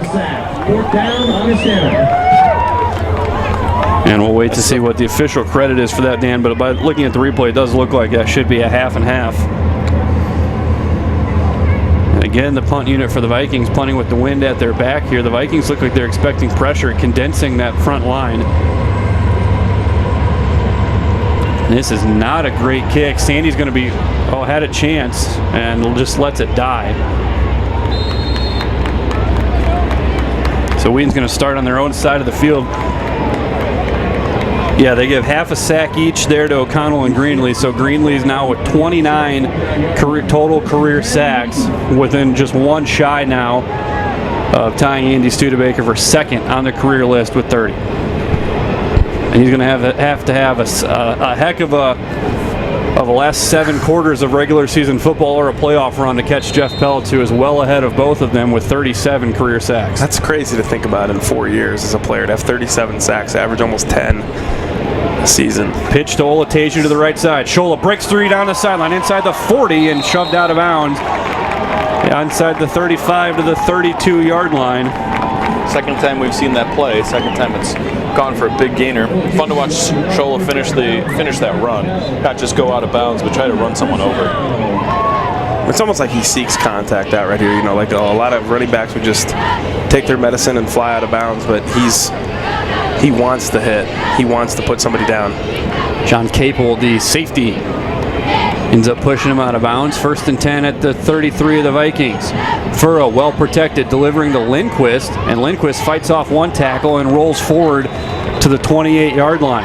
Tackled by 4 Augie defenders, which is about what it takes to take the big man down when he gets his head of steam going forward. Again, it's Eschini who makes the tackle against Lindquist, even though he does have help after the initial spin off the first hit. 2nd and 5 from the 28. Lindquist as involved as we've seen him in the game plan so far today. A lot of space. Hanley split way out in the bottom of the picture. Lindquist motioning away from that split. Shoulder to the left side, and a nice play made getting off the tackle. I think that's Jaden. Actually, no, that's Keegan North, who does a nice job getting off the block and making the tackle against Olateju there. Usually that's a pretty good play for Wheaton, running that outside zone or stretch play, but Augie's done a good job of defending that so far today, where Wheaton's got maybe a yard on all 3 times they've run it. And that was North actually just occupying the blocker. Looked like it was the linebacker, Sam Francis, who came in and cleaned it up. So 3rd and 5 from the 28. We've seen Wheaton in 4-down territory on this part of the field. Play fake. Furrow rolling to the right side. Has Nichols complete inside the 25, spinning back inside and fighting. And I think he got just enough to move the chains down to the 22-yard line. That's a nice throw by Furrow to hit Nichols on the quick out. Looks like he also had, if you can see on the bottom of the screen here, he had Lindquist wide open and probably would have picked it up as well. So nice job by Wheaton to move the chains, keep the drive going. J.J. Servino in coverage, making the tackle for the Vikings, and even if he didn't make it, it seems like this officiating crew, if you're close enough, is going to give it to you. Keep that clock moving. 1st and 10 from the 22 as Olateju in the lone back. Pro set here for the Thunder. Furrow under center. And this is going to be a long play fake off Olateju, climbing the pocket, delivering to Nichols. It's off his hands, ball's loose in the air, and an unusual drop there from Phil Nichols, who broke himself wide open at the 2-yard line. He's kicking himself right now because he knows that ball needs to be caught. Great job by Furrow to avoid pressure, step up in the pocket, and deliver a bullet. And Nichols knows he should have caught that ball, but I'm really impressed by Furrow to be able to come in, and having not played a whole lot again, as we mentioned this year, he appears to be a tempo guy as he continues to move this offense, continues to build his confidence, and I look for Wheaton to continue to build and to roll. And here's Spencer Peterson, just as we say that, sending Olateju into the flat left, and they're going to throw it out on the screen to Olateju inside the 20, spinning down to about the 17-yard line. I really like that package though, where it's trips and they're spreading the defense out, but they've got Spencer in there who's always the threat to run it. That's a really difficult formation to defend because you're expecting Spencer to just punch it right up the middle on you. A couple other scores and games we were looking at around the country. Austin Bruning with his 4th touchdown of the first half, a 36-yard catch from Brock Rudder. He's got all 4 touchdowns for the Cardinals, 28-0 over Carthage. And Baldwin Wallace takes the first lead of the game over Heidelberg, 7-3 in the 3rd quarter out in the OAC. 3rd and 5 from the 17. Furrow back in the game since TJ Williams in motion to the right side. He's looking left. Quick slant to White, drilled in there and completed at the 10-yard line. And the thing with Furrow and McWilliams, there's not a whole lot of difference in the arm strength. Those guys both can really drive the ball into tight windows. Well, that's a good throw, too. It's low. It's only where Chase White can catch it, and it's out in front of him. We've seen a couple bad late and behind throws on those quick hitters. That's a nice 3rd down pickup again.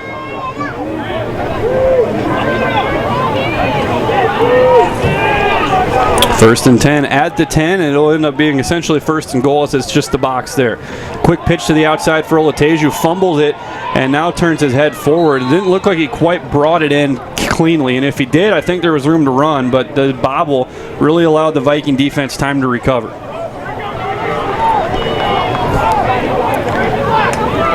Yeah, just pitch goes off his chest and allows Xavier Holly to pursue from the inside. Really just kind of a read for Furrow. It's really an extended option look. And now it's Peterson again out of an empty backfield. Olateju is slotted left and now in motion. Wheaton's got a free play. Offsides, looking to the end zone for White. White can't quite bring it in. And again, it's Wheaton's ability to play games with motion. That is, we saw it in the North Central game. We're just bringing that extra couple steps of the running back across the face of the quarterback. Defensive linemen who are guessing get themselves into the neutral zone. And that time, a nice smart play by Peterson to realize he had a free one, and White immediately heads to the end zone. It's a nice play by the corner to knock that ball away. But that's a great throw right there. That was a good ball. Yeah, that was a perfect throw, exactly where it needed to be. It's just a nice play by the DB to swat it out. That's away. Dario Ingardona knocking it away. So now it's 2nd and goal from the 4, and Peterson stays in the game with Olateju in the backfield. Augustana crowding the line of scrimmage as Olateju motions to the left side. Peterson runs away from the motion, and a great play made by Luke Sawicki, local product out of Naperville, Illinois, and he gets Peterson right at the point of attack for a loss of a yard. 3rd and goal from the 5 here for the Thunder. This Augustana defense, after being punched in the mouth initially, has kind of done a nice job slowing down this Thunder defense when they've needed to. Stalling drives and holding this score at 13-3. It was 13-3 quickly in this game. Olateju on the left hip of Furrow, and now Lindquist motioning to the left side. He will stand in the slot. Furrow looking to the left side, hit as he throws. He's looking for Lindquist, and it's incomplete. Pressure again by Xavier Holly. I'll tell you what, Augie has really done a good job of getting to the quarterback. They've brought pressure. They've usually had to bring pressure to get there, but they're bringing 1 or 2 guys, and it's affecting the Wheaton passing game, especially on 3rd down where they needed a little bit of time there for that play to develop. Well, and typically there's a little bit of a lag in an offense when your starting quarterback goes down. But to your point, Tim, they were getting to McWilliams too. I mean, they were getting to him, and Wheaton's offensive line this year has been very good and kept pressure off of Kurt, but in this game right now, Augie's doing a good job up front and applying pressure no matter who the quarterback has been. And I like that mentality out of a defense against Wheaton. They have so many playmakers where if you let the quarterback sit and read and figure out where the ball needs to go, he's going to make the right decision. But if you bring pressure and make him make a quick decision, I think you got a better chance. 22-yard field goal there by Stefan Kinnear is good. You saw Vargas with a much better snap that time. Easy hold for Sandy. And a pretty easy kick for Stefan Kinnear, who this season is now 9 of 12 on field goals. And I was going to say better of late, but he did miss his first kick against North Park last week. But he has been pretty solid in the kicking game. Yeah, really a surprising miss from Kinnear in that game.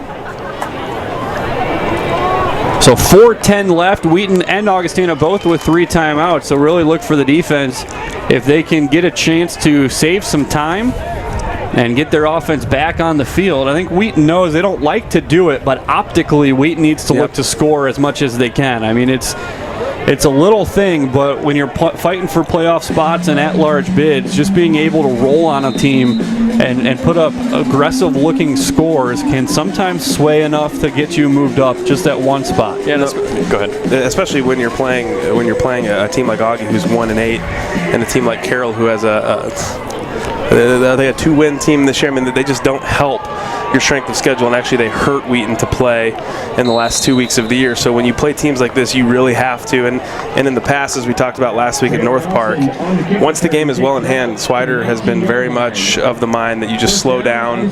We're not out here to embarrass people, but at this stage of when you have to have some things go right for you in the country, you have to put it on teams. You really have to show the country, like, hey, we can blow teams out. Without, and you can make the excuse, okay, this is Augie's last game, this is their seniors' last game, they're playing, let's look at the box score, Wheaton's dominating the box score. At the end of the day, no one's doing that. They're just going to look and say, what was the score? Yep, exactly. 1st and 10 from the 19 with 4:05 left here in the first half. Trips left for the Vikings, and this is Blyer, the quarterback again for Augustana. Blyers stands in and looks to deliver and does to Hennessy. Kennedy's trying to rip this out. Now, Blyer's a lot more of your prototypical pocket passer. 104 attempts. He's completed 54% of them, just 31 rushes for 36 yards.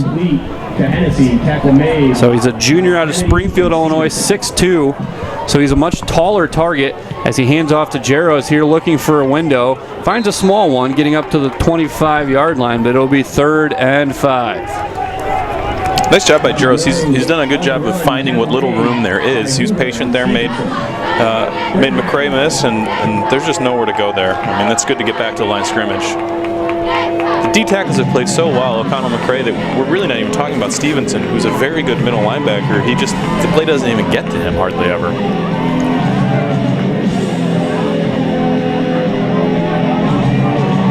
Motion for the Augustana tight end. Play clock at 10. And now Jaros motioning out into the flat. Blyer forced out of the pocket. Pressure coming from behind. He's going to look to run for it. Has the first down and gets across the 30 to the 31-yard line. Kennedy finally bringing him down. We mentioned the 31 carries for 36 yards. He's gained 120 yards, so he's capable. Just doesn't look to run as much as the freshman. You know, this is one thing that Swider said a couple times, but, you know, guys drop back 30, 35 times and don't get a holding call against him. If you watch that replay, O'Connell's jersey's getting pulled off his body. There's Jaros, who is rolling just shy of the 40. The ball almost rolled out there by Hoover. Gain of 2. Tackle made by Austin Hoover. Yeah, and one of the more blaring of the year was when Milliken dropped back 49 times against Wheaton, got 0 holding calls with a mobile quarterback like Nico Stepina. But no sour grapes, though. 2nd and 7 from the 34-yard line. Trips to the right side for the Thunder. This is Blyer. Pressure comes late, delivering to the flat, and Smith makes the tackle. It's completed to Riley McDonald. It'll bring up 3rd and 2. Been very impressed with Luke Smith as a safety this year. He's played very well with the time that he's been in. Very sure tackler. Always seems like he's in the right position. Been a solid addition to the secondary this year. This is going to be a big one for the Thunder defense to give their offense a chance to put up points here before the end of the second quarter, as Augustana, if they can convert this one, might see the Vikings go up tempo for a little bit here with only 1:45 left. Both teams all 3 timeouts. As this is a handoff to Jaros on the counter, trying to bounce it, and he's going to have nowhere to go. Stevenson just grabs the jersey and holds on. And Mike Swider immediately calls for the timeout. Well, he's trying to call for the timeout. He had no one around him. They finally call it with 1:30. Great play by Stevenson and a big stop by the Thunder defense to give their offense a chance. Great job. Great job to read his keys, scrape over the top, and get to the running back before that blocker couldn't take him out of the play. Really saved a big play. If they could get Stevenson blocked up, that play had some room to go. Late in the first half, scores from around the conference. North Park 23-0 over Carroll. Milliken 14-7 over Elmhurst down in Decatur. North Central 27-0 over Carthage. Other games we're keeping an eye on. Baldwin Wallace still holding a 7-3 lead over Heidelberg. Whitewater and Platteville scoreless at the end of the first half up at Whitewater. With the way Whitewater's been playing, you could see that game being 0-0 all the way through. That Augustana defense has really been impressive all season long. I mean, even those losses, they're not giving up a ton of points. It's just that their offense has taken a long time to find themselves. Yeah, back in week 1 in that that was week 1, the Whitewater offense fumbled going in twice. Yep, on the 1. Which is great for Illinois Wesleyan. I mean, they probably have one of the best resumes around as a Pool C team. So this will be the punt unit for Augustana with 1:30 left in the half. Back alone is Nichols. He waits just inside his own 30. Herbert almost got to that one. A knuckling punt will not get a roll. You should see Nichols continue to fight to get to the football if he can. And that ball dies at the 32-yard line. So Wheaton will have 1:19 and 2 timeouts here for their offense to try to get points. They will have the wind at their back and a strong-footed kicker in Kinnair. If you would expect him to, if they can get to around the 35, you might see them trot him out for an attempt here. You know, this is where I'd like to see that play that they ran down in the red zone in the first quarter, where you have TJ Williams running down the seam as that third guy.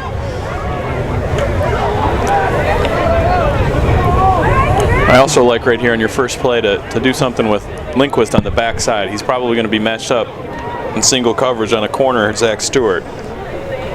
They just sent trips to the left side. We had to wait to get the chain set. And now we're ready to go. Lindquist tight to the right side. Trips to the left. Nichols, Hanley, White. Swing it into the flat for Olateju. Behind Drew Smith. Olateju across the 40. Olateju into Viking territory. Foot race, and he is gone. Right. Shola Olateju to the house. With the spat coming off. He's running away from his spat. You know, that is a nice addition to the playbook there where they've screened twice. Wheaton always used to be a great screen team, and we haven't seen a ton of it of late, but that was a great play right there. Nice touch by Furrow. Great touch by Furrow. Great catch by Shola, and obviously he did the rest from there, but I mean, great job by the offensive line to get out ahead of Shola. I mean, he just had the kitchen sink in front of him, and just a great job by Wheaton's entire unit. I mean, to take 25 seconds off the clock and make this a 23-20 or 23-3 game. What a play! What a call! Olateju literally running himself out of his own tape there. High snap, great play by Sandy to put it down. Extra point is good. Wheaton's got some issues to work out right now with Vargas. Not sure if it's the wet ball or what it is. Well, he's usually such a sure snapper too. He's not a guy who's had a problem in the last couple of years. Here you see it again. I mean, he's got 3 guys out in front of him, and then just watch here as he one stiff arm, and here comes the juice. Yeah, Drew Smith. And the tape comes off about the 30, and he just keeps running away from it. Drew Smith does a great job getting out to lead him, and then it was a foot race between him and Danny Giffords. It's fun to watch. And a big play. Wheaton's third one-play drive of the game. 2 have gone to the end zone. 1 has ended up giving Augustana the ball.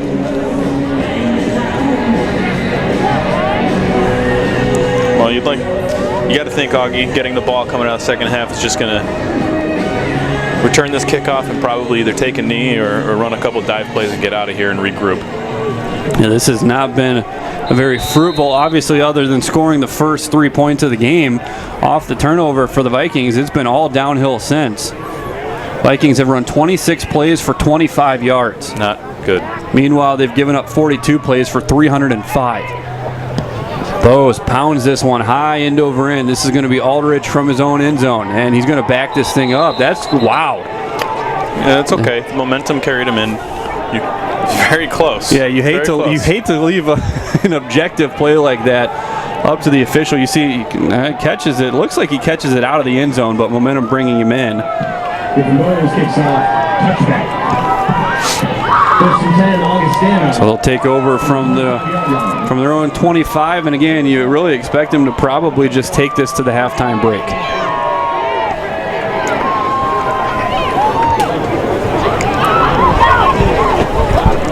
Griffin Bose has definitely put in some work with Coach Ellingson on his kickoffs, and they have been very solid, especially when he has the wind or there is no wind. They're high booming kicks, as you said, and they're usually down to the goal line, which is puts the return game in a really tough spot.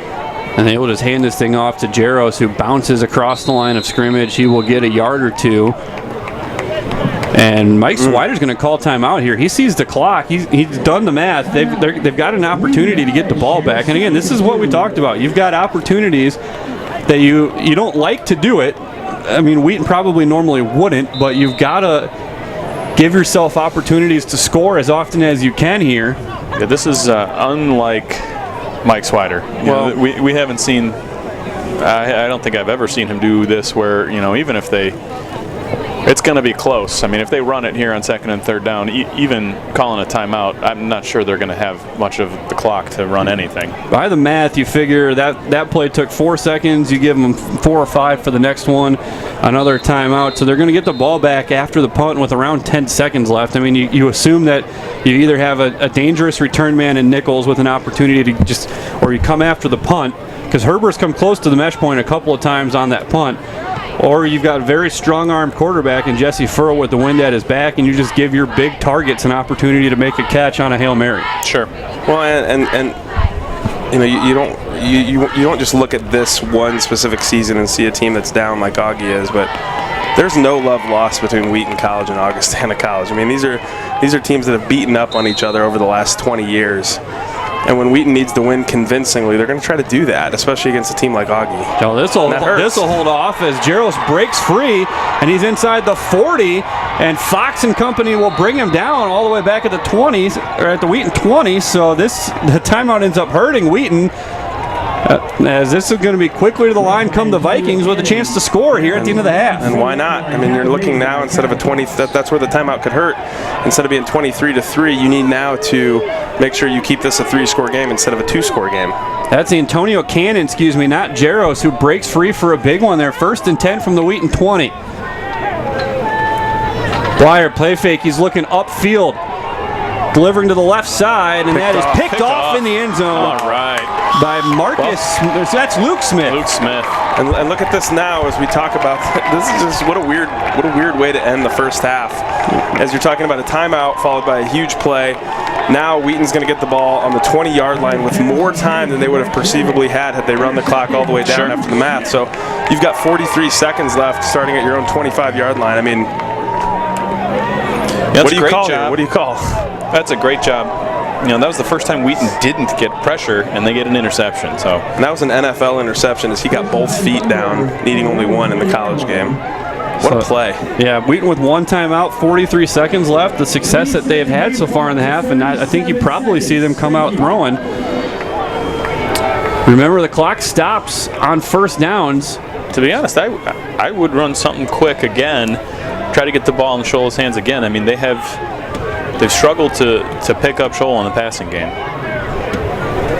That one run for Augustana bringing their total to the half for 8 to 80 yards. So that a run of 52 yards. 1st and 10 from their own 20. Furrow's going to go under center here. 4-man front for the Vikings. Stretch Olateju to the left side. He's got a seam. Oh my. Olateju looking patiently going here. Olateju cutting it back. Olateju across midfield and brought down at the Viking 48-yard line. And quickly to the line come the Thunder. Augustana's got a man down behind the play. Wheaton's got another play called, it looks like. They're lined up, ready to go. Got to wait for the box to get there. Now he does. Clock rolls. And Augustana has to call their own timeout. The Vikings were trying to switch personnel. Here you see the replay. Olateju breaking free. Hanley doing a nice job blocking downfield. Tries to give Lindquist time to set that up. Yeah, you might. Yeah. Scholl is going to look at that on film later and wish that he had just kept following his blocker there because he did have that sideline if he just gives a nudge. And given the strength of the leg of Kinnear, I think you're really only looking at another 10 yards before you feel comfortable trying a field goal attempt with the wind at your back. I mean, I think with a free timeout here, though, on Augie getting them on their toes, I think that Wheaton's very much going for the end zone here to end the half. Yeah, they still got one timeout. They can use the whole playbook and the whole field here. That run covering a big chunk there for the Thunder. That's a 33-yard run from Olateju. Olateju's total yards in the first half got to be up over 150. 88 yards receiving and now 71 yards squeaking over 150. It's a good over-under. Williams has 72, Olateju has 71. Low snap. Augie brings a little bit of pressure going up top for Lindquist, and he just sails it into the sideline with 21 seconds left on the clock, 2nd and 10. Wheaton's struggling a little bit up front with some line games. There was a, what do you call that, Dan? What's that line game there? Where you got the DN coming underneath the D tackle. The twist. Well, it depends. I mean, that's what we call it. They could call it something entirely different, but... So do we? I wasn't a fan of that one myself because that just gave. Go farther. No, well, I also had to just absorb the block while the end got to go underneath and collect a sack. Saw my brother he was had pretty 30 good, sacks. Yeah, he's pretty good. 2nd and 10 from the Augustana 47. I think they were all on twists. Actually. Motion comes from Nichols. They bring pressure off the outside. Got time up the sideline. He has Olateju and he overthrew him at the 20. He knew it. It was going to be a walk-in touchdown for Olateju, running a wheel out of the backfield, wide open and incomplete. Just needed a little bit more end to that ball. Here's the replay again, and again, you've got to remember he's throwing with the wind at his back, and it looks like he's maybe not taking that into account because that's a couple times you've seen that ball just sail a little bit as it's a strong wind left to right, especially when the ball gets airborne. So it'll be 3rd and 10 from the 47. Wheaton still with 1 timeout, 15 seconds left. That was a Stone Watson special right there. That's one spot where you miss him. I know that wasn't Scholl's fault, but that's a play you would see with Stone.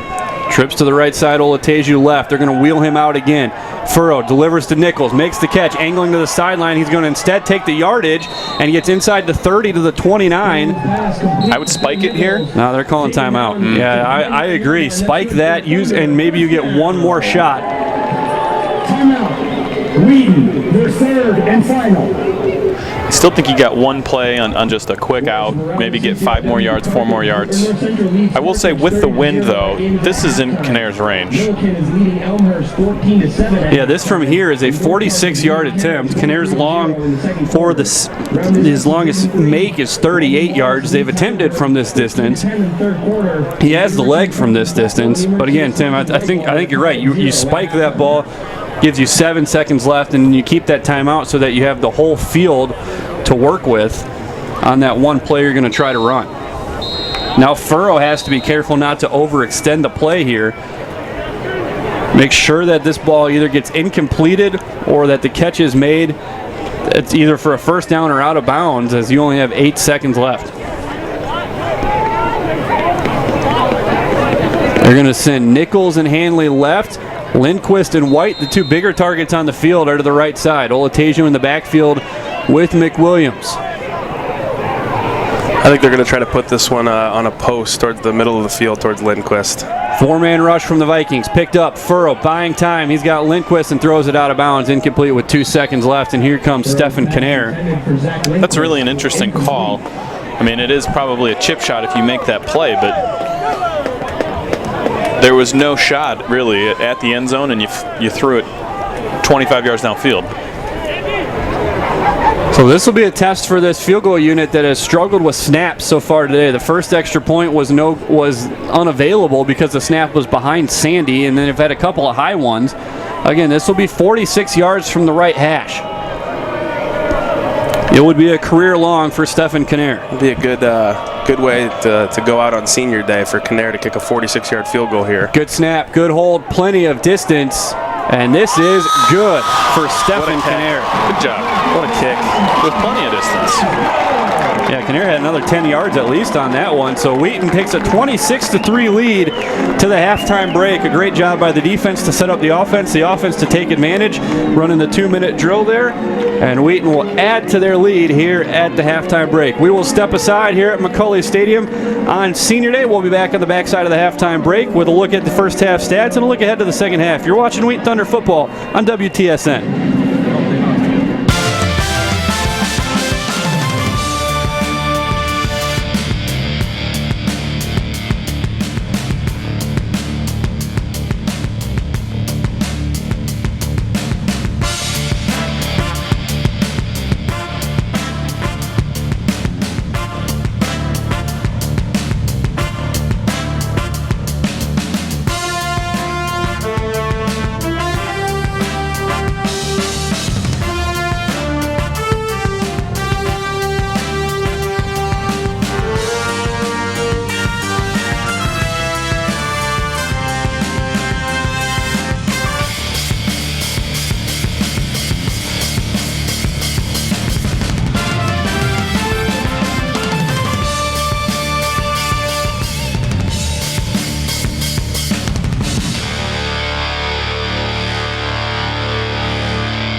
Hi, I'm Nate Brown.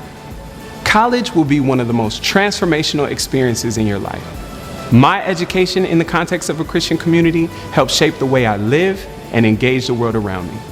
I love that Wheaton relates Christian liberal arts to the needs of contemporary society. The classes are designed to combine faith and learning, giving you a biblical perspective that's accessible and applicable. Wheaton students are challenged to answer questions like, what does it mean to live as a Christian doctor, engineer, or business professional? Being in an environment with other students and faculty who are passionate about their faith and serious about their education will help you to know who you are in Christ and prepare you to go wherever He leads you. I look forward to helping you find your way to Wheaton.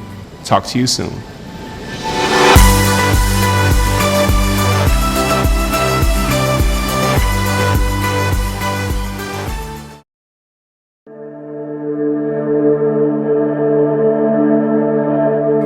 We believe in one sovereign God, eternally existing in three persons, the everlasting Father, His only begotten Son, Jesus Christ, our Lord, and the Holy Spirit, the giver of life.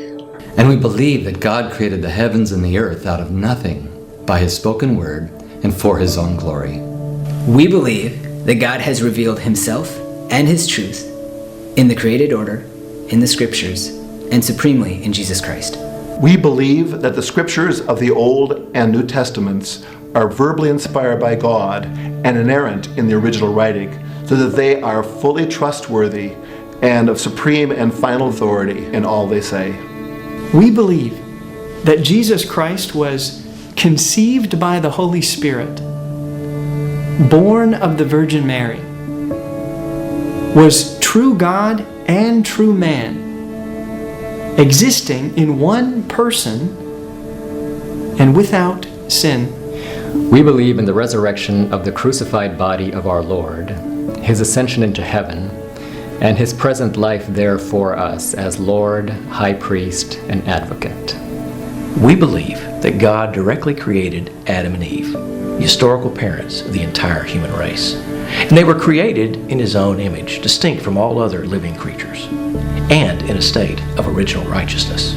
We believe that our first parents sinned by rebelling against God's revealed will, and thereby incurred physical and spiritual death.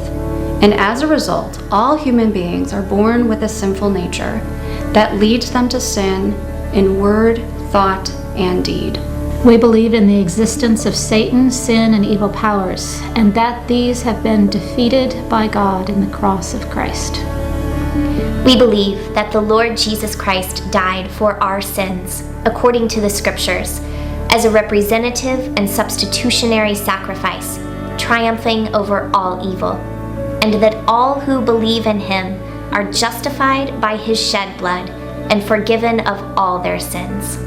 We believe that all who receive the Lord Jesus Christ by faith are born again of the Holy Spirit, and thereby become children of God, and are enabled to offer spiritual worship acceptable to God.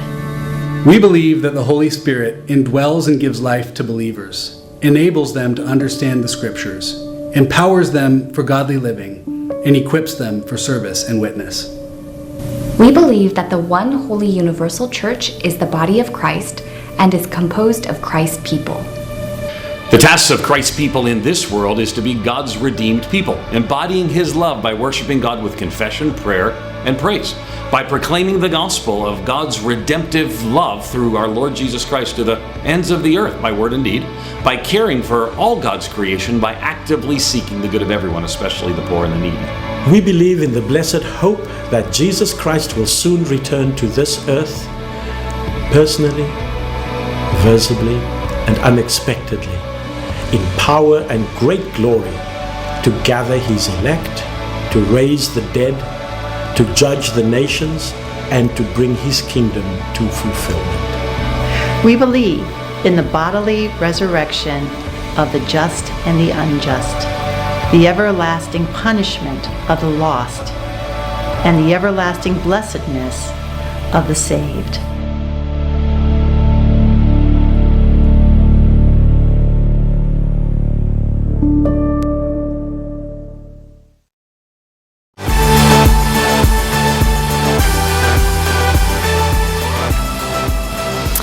Hi, I'm Abby Yoder.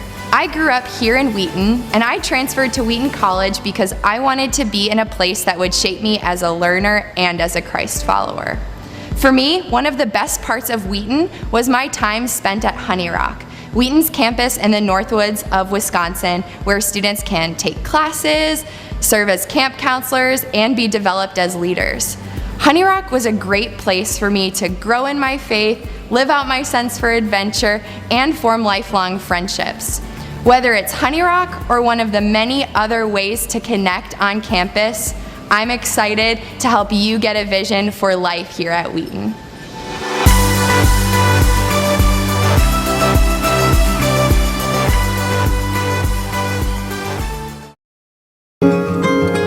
the sun was shining as well as it could on the shadowy river, a good part of the shine being caught in the trees.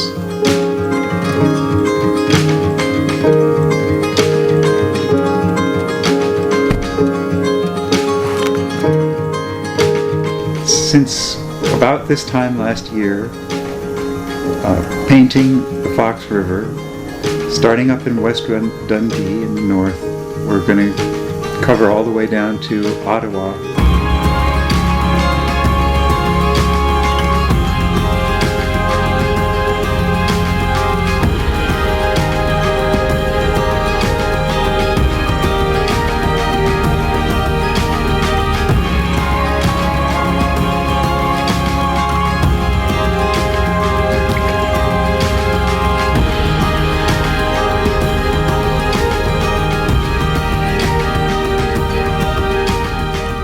I hope that it happens at least with one painting I make out of these 60 that, when you look at it, it just leads you. It's heuristic. It wants you to go. It wants you to encounter. I mean, I sometimes think of it as a kind of homesickness, where you feel like your identity is out there somewhere else. You're here, but you have this pull, to be somewhere, and it's an ache.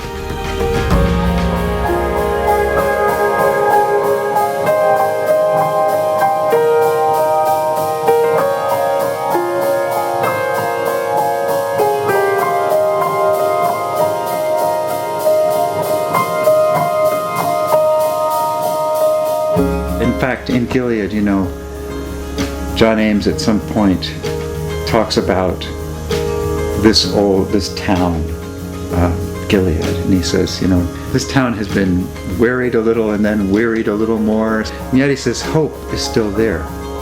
And I mean, that is the thing. Hope isn't the accomplishment. This whole idea of, when is hope important? It's important when it's dark, when you can't see. That's when it manifests itself as a possibility. So these paintings aren't about a sort of glorious resolution, but I hope they are something that makes one feel a glimmer of hope for possibilities.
Like when I close my eyes and don't even care if anyone sees me dancing. Like I can fly and I don't even think of touching the ground.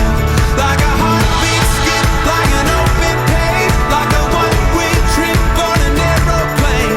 It's the way that I feel when I'm with you. Brand new.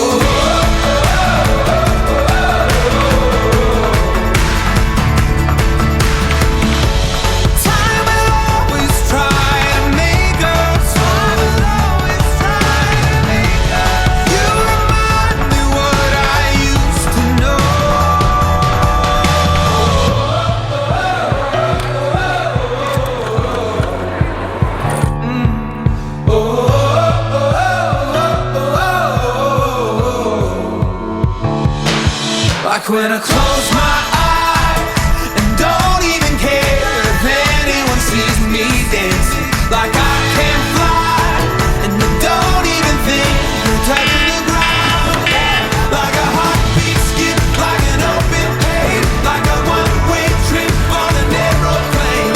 It's the way that I feel when I'm with you. Brand new.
Welcome back inside the booth here at McCullough Stadium, where Wheaton leads Augustana 26-3. Here at the intermission, I'm Rusty Lindsay alongside Tim March and Dan Studebaker. Pretty dominant effort there from the Thunder in the first half. And to give us a look at how dominant with the numbers, give it to Tim here for a look at the first half stats. Augustana ran 29 plays for 80 yards. They had 16 yards passing. They were 3 of 12 with 1 interception. They ran the ball 17 times for 64 yards and picked up 3 first downs. Wheaton ran 47 plays for 356 yards. They were 18 of 31 for 216 yards. And then they ran the ball 16 times for 140 and had 13 first downs. So really a dominant half by Wheaton. They highlights TJ Williams 1 carry for 72 yards. Shola 9 carries for 71 yards. Net rushing yards for Augie is 64, even though they had a long of 53 by Antonio Cannon. So a couple big plays by Augustana, a 22-yard run, a 53-yard run, but overall not much doing when you're 25% passing with 1 interception. Wheaton had 4 penalties for 31 yards. Augie had 2 for 12. Wheaton had 18 yards of time of possession to 12 minutes for Augustana. Augie was 1 of 8 on 3rd down, and Wheaton was 6 of 11. So a dominant performance by the Wheaton defense. Hopefully they can continue that, get a quick 3-and-out, and get the ball back to the offense and add some points here early in the second half. And really just a great performance, as you mentioned, by Wheaton. But you know, the tale of the tape to beat a team like Augie historically has been to score quickly and make sure that they can't score and keep the ball away from you. So just a great job by Wheaton's defense force Augie into 3 and outs and not let them get anything going offensively. One thing to note as well, up front, Patrick O'Connell with a dominant game. We've been calling his name a lot. He has 5 first-half tackles, 1.5 sacks, and 3 tackles for loss. Yeah, it's unbelievable. And you look at it. You look at the defense and their conversion on 3rd down, and Augie is 1 of 8. And if that continues, I mean, you're talking about 3 and out on every single drive. And Augie's only real success so far was on that first drive where they were able to collect a field goal, and then that big play after the timeout to end the half. Yep. That's really the only offense they've had all game. Mm-hmm.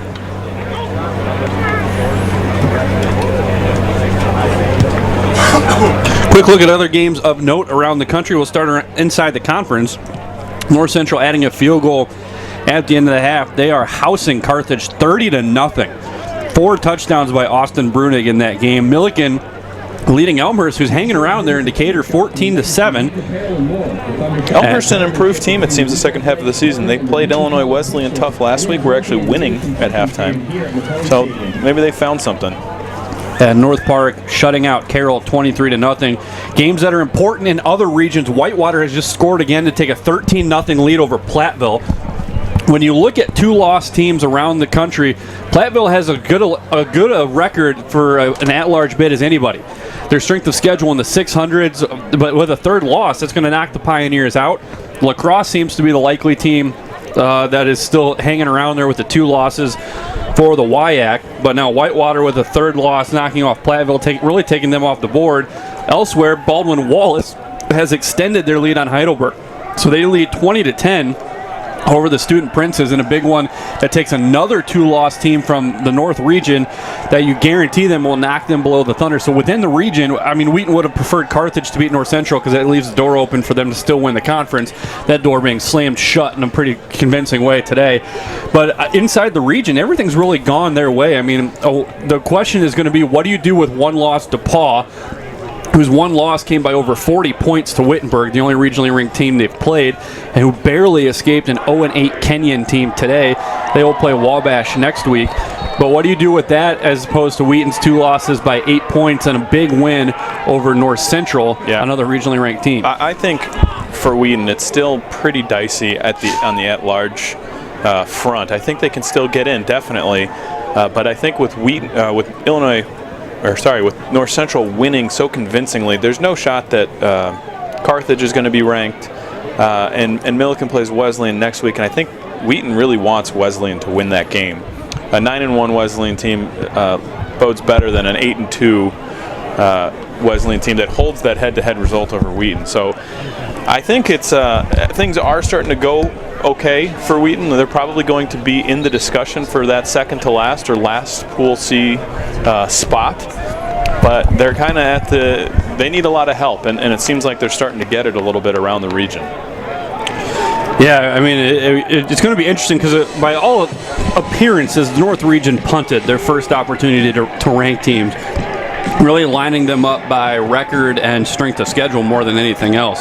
So now that you start to factor in regionally ranked opponents, how do you handle a 2-loss Wheaton team against a 1-loss DePauw team when Wheaton has a win over ranked opponents, 3 results over regionally ranked opponents, whereas DePauw just has the 1 and it's a loss? I mean, that's going to be the interesting thing to see come this week. Now you knock Heidelberg out.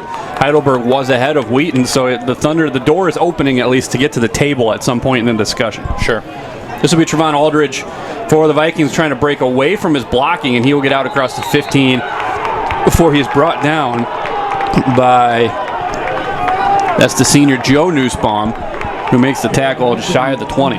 One last thing on the playoff discussion is you would love for Carthage to somehow get ranked at the end and give Wheaton 3 regionally ranked opponents, or Milliken even, but to have 3 results, even 1 and 2, is better than someone that's 0-0 or 1-1. So, it'd be nice, but it's looking likely like it's only going to be a 1-1 regionally ranked opponents for Wheaton. Yeah, Milliken right now hanging in there at 10. They've got to play Wesleyan next week. It's going to have to take a pretty close game for them to stay in there with another loss. Quick hitter from Blyer into the flat. It's completed for a quick 4-yard gain as the Vikings get started to start the second half. And again, we'll kind of bring you up to speed on some of the other things. for what Wheaton needs to happen, a lot has gone their way in the last couple weeks, especially today with that if the Heidelberg score holds and the Whitewater Platteville score holds. Yeah.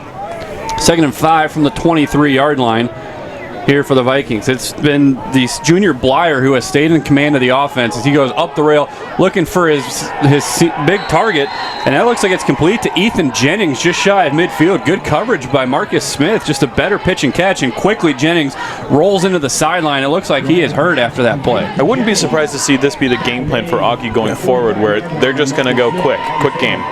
The first down, they just got first play was just a quick hitch, and this was catch the ball and throw fade down the sideline. They don't have time to throw, and they have not been able to run the ball. Yeah, Jennings is hurt there on the Augustana sideline. He got off the field, but he is still down behind the players. Blyer pushed out of the pocket, pressure from behind, and he mails that into the sideline. Kennedy coming off the edge along with Greenlee to force the ball out of the hand early. Yeah, I agree with you, Tim. I just don't think that there's going to be any opportunity for Wheaton's defense to get on the quarterback in this half. I don't think they have any desire to drop back in the pocket. They're just going to get rid of the ball quickly. They don't really have the opportunity to run the ball being down 23 points now. So, I mean, I think they're just going to do these quick hitters and throw the ball up there. This is Antonio Cannon who broke the big one right before the half, and he has nowhere to go there. Brings up 3rd down. Herbert checks in for the Thunder as they go to the nickel set with McCray, who just made the tackle coming off the field. Augustana rolling a lot of bodies in and out here as they look for their offensive set. 3 wides, they all go to the left side.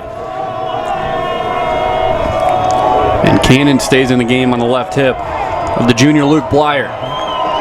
Just 3 defensive linemen on the formation for the Thunder. And they will bring pressure from the middle. Blyer, pressure in his face, will just throw this one into the Wheaton bench. That was Herbert who came unchecked late, forced Blyer to just really throw that one away, and after a first down on a big play up the sideline, the Vikings will be forced to punt yet again. You know, you expect Wheaton to bring at least one guy when they go to that nickel package, and they bring in Herbert, and he's done a great job of blitzing. Pretty much every time he's been on the field, he's been coming, and that was a nice shot right to the rib cage of Blyer.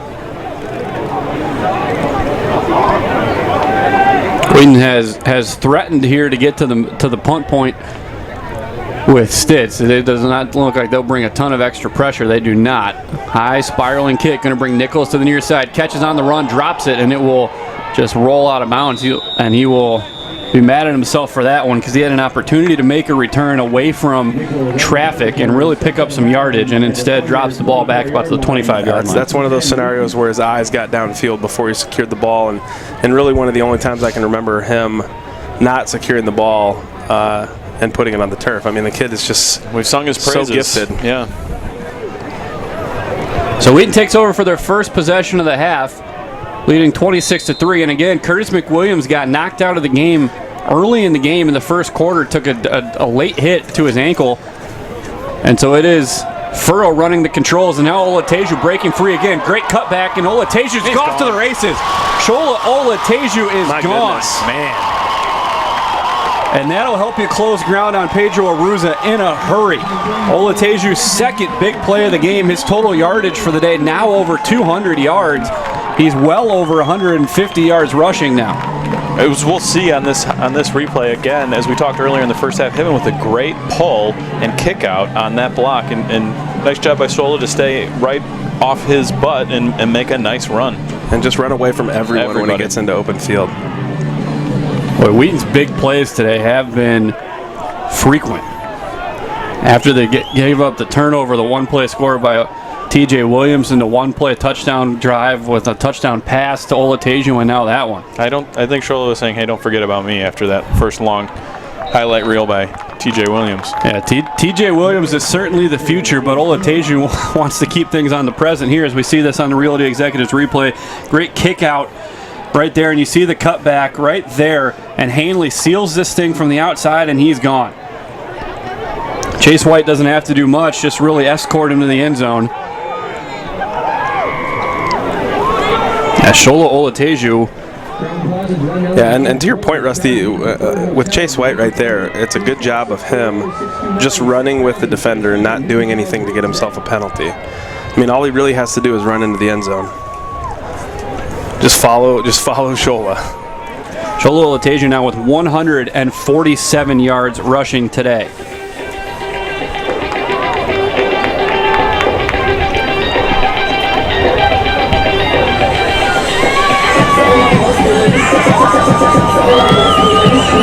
Griffin Bowes lined up again for a kickoff. Seems like we just had this 2 minutes ago. See if we can have another high booming kick that pins Augie deep. Allow that coverage team to get down and do what they do best. Knock them in the dirt.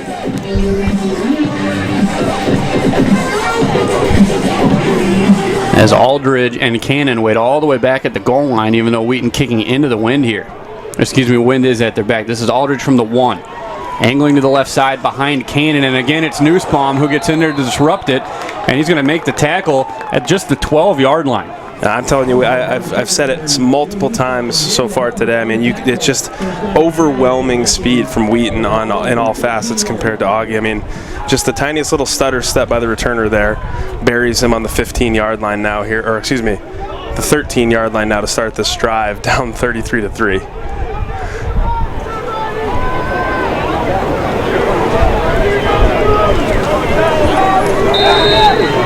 And Blyer back out this time with Bobby Jaros, who we haven't seen for a couple possessions. 33-3 the lead for the Thunder.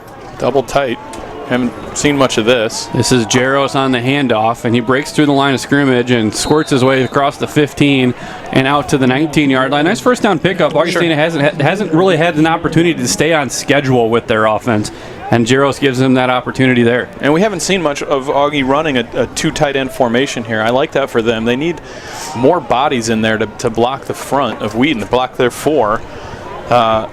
They haven't been able to do it with 5. They haven't been able to do it with 6, so might as well try with 7. 2nd and 4 here, and again it is Jaros looking for room, trying to bounce to the outside, and has the first down across the 25, and he spins his way almost out to the 30.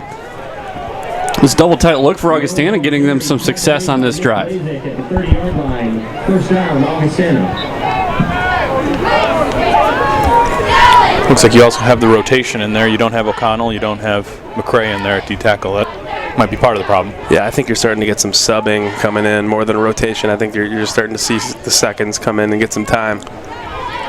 1st and 10 from their own 30 here for the Vikings, as Blyer will look to run here, and Theo Salvaggio is going to scrape off a block and drag him down for just a 2-yard gain. And you are starting to see the 2s working up front. That's Theo and Whit Wiggins there in the middle. Both seniors who have had significant playing time in the past, but because of the significant depth that Wheaton has had on their defensive line in the last 2 years, are guys that are very capable players who just haven't had a whole lot of opportunity. Yeah, other than that, still the 1s really on the rest of the defense. Hoover and Greenlee on the outside of the defensive line, as Blyer will hand off to Jaros, has a hole, and Stevenson clogs things up pretty quickly there, but he gets to the 36 and leaves 3rd and 3 here for the Vikings. They have not had a whole lot of 3rd and short opportunities. You know, Wheaton's secondary isn't the deepest part of their team, and they're all mostly seniors, so they might keep the 1s in there the whole game, let these seniors finish it out on McCauley. And even if Wheaton is able to extend their schedule and get into the playoffs at 8-2, really no chance of seeing a home game for the rest of the year. So this will be these seniors' last opportunity here on the turf of McCauley Stadium. 3rd and 3 from their own 37 for the Vikings. Wheaton has opted to bring pressure in these scenarios, as Jaros motions into the flat right. Blyer across the middle, incomplete, trying to find the tight end Oliger. Too low for him to bring it in. He takes a hit from Solly at the same time, and on comes the punt unit. Incomplete, 4th down. You know, it's unfortunate they don't get another chance to play here. It really has been somewhat of a tough place to play for opponents, especially in the playoffs. You know, you got the train tracks running by, you got the scoreboard, generally a pretty good crowd. It's a fun place to play. It's too bad this is the last time in 2017 for the Thunder. I mean, if you think about it, this is something Coach Schweider talked about in the Insider. This is a team, a senior class that has lost 3 regular season games in their career. I mean, what an unbelievable record. Wobbling punt here, going to work its way Finally out of bounds and around the 30. Nichols not able to get there in time since there wasn't much hang time. Right, 3 regular season losses for this senior group. This is a group that's won 3 playoff games on this field. Lost 2. So, I mean, this has been a senior class that has really had as much big stage success as any here at Wheaton. Well, during halftime, you know, they're honoring the senior class and all the wins, and, you know, we've talked about it with Greenlee and his chasing a sack record, and Olateju, the rushing record. A lot of guys in this class chasing all-time records at Wheaton College. It's very impressive. White motions down to the line. Olateju again, and Olateju again has a seam, cuts it back, has a first down and more. Out across the 40, give him 12 on the carry. Well, it's funny to think about too, as you mentioned Greenlee. He was on the team that dealt Wheaton one of its losses here at McCauley Stadium a couple years ago at John Carroll.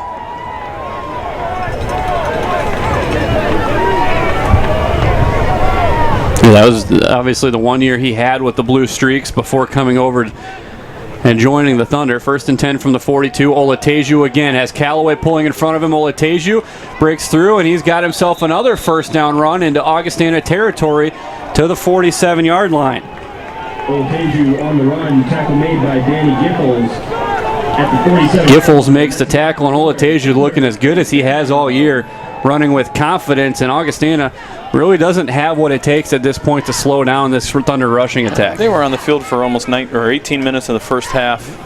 They had to defend 40-some plays. Olateju's not getting touched until he's 10 yards downfield. Lone back is Olateju. They will stretch him to the left side. Cuts back, has another first down run to the 35-yard line. Just eating up chunks, 12, 11, and then another 12 run there. Looks like they're going to get him a break here. But Dan, we've talked about it a lot throughout the year. Scholl's a volume carrier. He just gets better the more he touches the ball.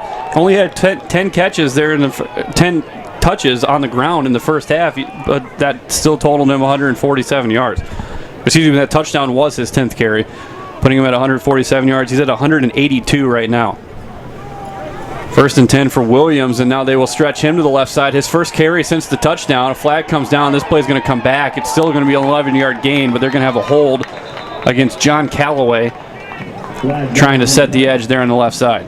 But again, despite the holding call, I mean, you just see the patience of TJ Williams to stretch that play out and wait for his blocker to get there. And then once he has that play, he makes the cut. As you watch right here, they're going to get Callaway, number 50, on the hold, but then there it is right there. Just cuts up field and gains 11 yards. Yeah, the patience is there. In fairness, it's the hold that creates the opportunity for him to turn the corner. But, I mean, you think about it. It's like you got a guy in Scholl who has 182 yards rushing, and then you bring a guy like TJ in as your 2, and typically there's a step down. But in this case, he's already got a 72-yard touchdown run himself. Yeah, and TJ having to carry more of the load once Stone Watson is out for the year, and it's easy to... We talk about the future being TJ Williams and replacing Scholl. Stone's going to be back next year. This is still a very talented 1-2 combo. Play fake, completed on the slant to Chase White. Avoids a big hit and almost gets himself a first down there. I think he got 19 of the 20 they needed. Well, with this ref unit, we may have the first down after all. You know, it's so tough as a defense when you just gotten gashed 4 straight plays on the ground. Then they come up. Furrow comes up and just drills a slant in there for almost 20 yards. Augie's struggling to cover really anything right now, to take anything away.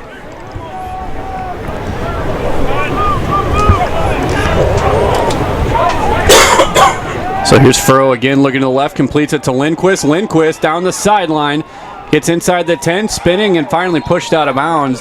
Down around the 5-yard line. Lindquist, the 5th-year senior, the transfer from the Air Force Academy. Blown coverage there. And nobody there to cover the tight end. Turns upfield, has a guy ahead of him. And the big body just showing his agility there too, staying in bounds. 1st and goal from the 4.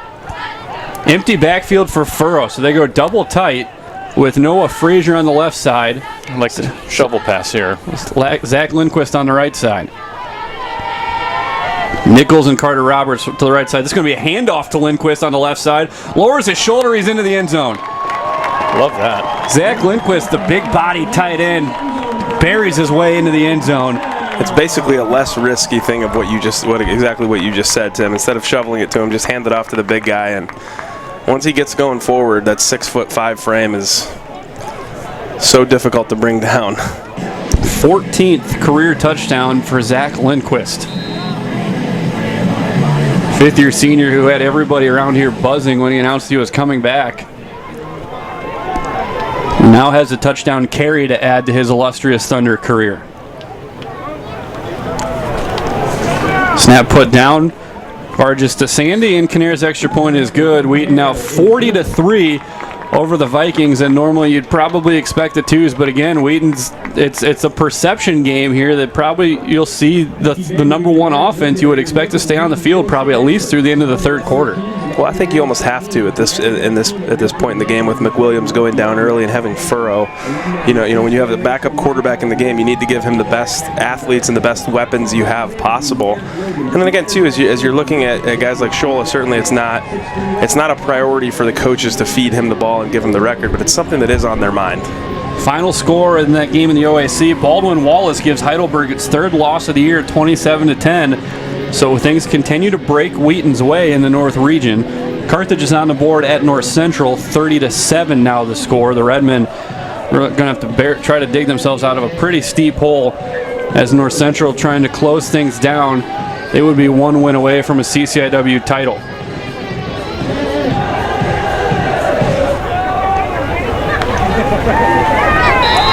As Bose will tee this thing up with the wind at his back.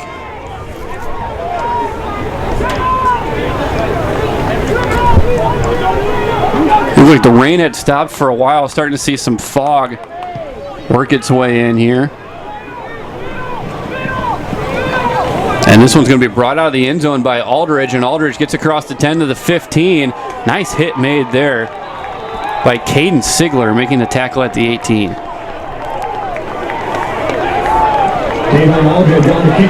As North Park was shutting out Carroll 23-0, and then all of a sudden the North Park live stats went to the North Central game against Carroll. So I'm not really sure what to report on from that game. Milliken adds a touchdown to extend their lead 20-7 over Elmhurst, and Whitewater adds a field goal, but Platteville's on the scoreboard 17-7 in that game up in the WIAC.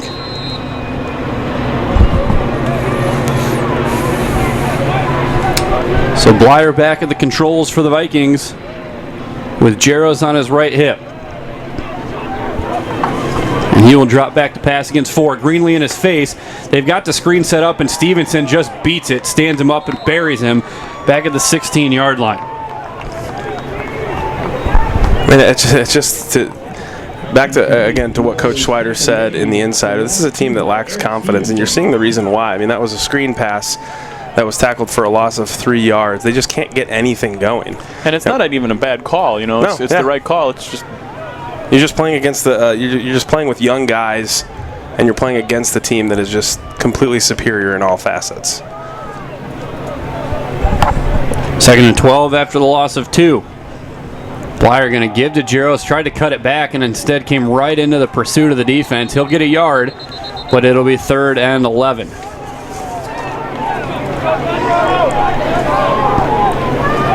You know, this is something that's just not a lot of fight on the Augie offense, and it is just shocking to see a team that, you know, when Dan said earlier there's not a lot of love lost between Wheaton and Augie, really replace Wheaton with anybody. Right. There's not a lot of love lost just because of how dominant Augie has been. And it's shocking to see a team go like Augustana go 1-9. You got to wonder what's going on in Rock Island. Blyer again back to pass, throwing the corner, and not even close. The intended receiver. You wonder if Steve Bell is coaching his last game on the sidelines for the Vikings, only in his 3rd year. But this is going to end up being by record the worst season in Augustana's storied history. So you have to wonder if there's a change in Rock Island or how you get the ship turned around here for the Vikings. Well, you're talking about a team too, and not to to talk about Augie too much, but you're talking about a team that went to 5 straight national championships and won 4 of them. And now you're talking about a team that's going to finish 1-9. So this is a storied team, a storied school, institution, and you're talking about 1-9. So the alumni bases can't be happy with this, and they need to figure it out. Right. End over and kick. Nichols coming up to the 45, makes the catch. Nichols bouncing to the near side, 40. He's got help on the sideline, 25, and he's going to cut back inside, still on his feet. All the way down to the 12. What a return from Phil Nichols. And Wheaton will have a very short field here. The other thing you have to figure out is, I mean, where do you even turn? I mean, at this point, Augustana, yes, carries a great deal of weight historically, but where the program is at now, who do you attract for an opening if this is Steve Bell's last game? Well, and as we talked about earlier, it's becoming more and more difficult because what Augie did really well was run an offense that attracted the local high school areas because they ran the same schemes as you know, Rusty, being from out that way. But now you've got North Central, Wheaton, Benedictine, some of these other suburb schools that are pulling some of those players that typically attracted guys to the Quad Cities. 1st and 10 from the 12. Furl looking to the right. This is intended for pace and probably should have been picked by Danny Giffords. That ball was thrown right to him. Just through his hands. Yeah. Incomplete. Nice job to break it up. You'd like to see him probably come down with that interception, but most of the time he's been coming. That middle linebacker's been coming, not been dropping into coverage, and fooled Furrow a little bit. Steve Bell came to Augustana after an 8-2 season with Monmouth. A long career with the Fighting Scots. That program has really even continued to take steps forward since he left. As White goes in motion, this will be a pitch to Olateju, cuts back on the block, Olateju to the outside, man. Touchdown Thunder. 12-yard touchdown run from Shola Olateju. Great blocking on the edge, and Olateju with his 4th touchdown of the game. And that's going to put him within 258 yards of Pedro Aruza for the all-time rushing lead here at Wheaton College. And wow, that's impressive. I mean, that's a record that's stood now since the early 1990s, and again, not a priority, but it's nice when you can make the guy that got you here, you can reward him with continued yardage and touchdowns late in games. It's almost one reason you hope they do make the playoffs. It'd be almost a guarantee. Yeah. 32 yards away from passing Steve Holland for 2nd on the Garrett Granberg. He passed Steve Holland recently for 3rd. Garrett Granberg 2nd on the all-time rushing list, as Kinnair just missed the extra point. That's his first missed extra point of the season. Garrett's about as good a guy as you can imagine. I'm sure he can't wait for Scholl to break that record. Boy, that's a heck of a block on the outside by Jake Hibben. And then Drew Smith, who's really done an impressive job on reach blocking today to set up these runs. Hibben and Smith have both had very impressive games. When the Thunder are going to go to the tape and grade this out, those two are going to look very good on tape. So 46-3, Wheaton has scored 20 points here in the 3rd quarter. First 10 minutes of the 3rd quarter to really turn this thing into a rout. Yeah, and back to your point about Hibben. I mean, what a guy that's come a long way since his first game when he had some troubles getting the snap down. And I mean, I've seen that guy, and he's, as a sophomore, is as big a dude as there is in the program and benches over 400 pounds. And I mean, he's a monster. And Jesse tells me that he's the second coming of Spencer, yeah. I mean, and what a guy to be, future All-American. Yeah, he said that when the move had to occur, he said we don't anticipate losing much with Jake Hibben, and obviously there was a transition period, but Hibben has really shown why the staff was so high on him when he was taking over the offense here. Aldridge off his own goal line, angling to the outside, gets to the 20, and will be shoved out of bounds right there at the 20-yard line. Well, I tell you what, Aldridge has got to be ready to not be done getting some kickoff returns here. He keeps getting the ball about the 1 and getting to the 19. Aldridge, a senior though, so playing in his last game, probably liking the opportunity to have the ball in his hands. He was a safety last year, works his way down to start at middle linebacker this year for the Vikings. A local product for Augustana out of Rock Island. A Rock Island product. So 1st and 10 from their own 20, and they're going back to the freshman Jacobs. I mean, if you're Augustana with a freshman who's talented and athletic as he is, I don't know why you just don't let him learn against a defense like Wheaton. And here he makes the wrong call on the read. Hoover stacks this one up for a 4-yard loss. And Hoover's another senior. He's really a guy that gets put in the background of this defense quite a bit, Austin Hoover, because we talk about Greenlee and his big sacks numbers. We talk about McCray and O'Connell And Austin Hoover just quietly goes about his business on the backside of that defense, and just a cool 7.5 sacks for him this year, and piling up tackles for loss. And yeah, he's always in the right spot. Yeah, he's just doing a great his player. job. Yep. Now pushing 10 tackles for loss on the year, loss of 3 officially.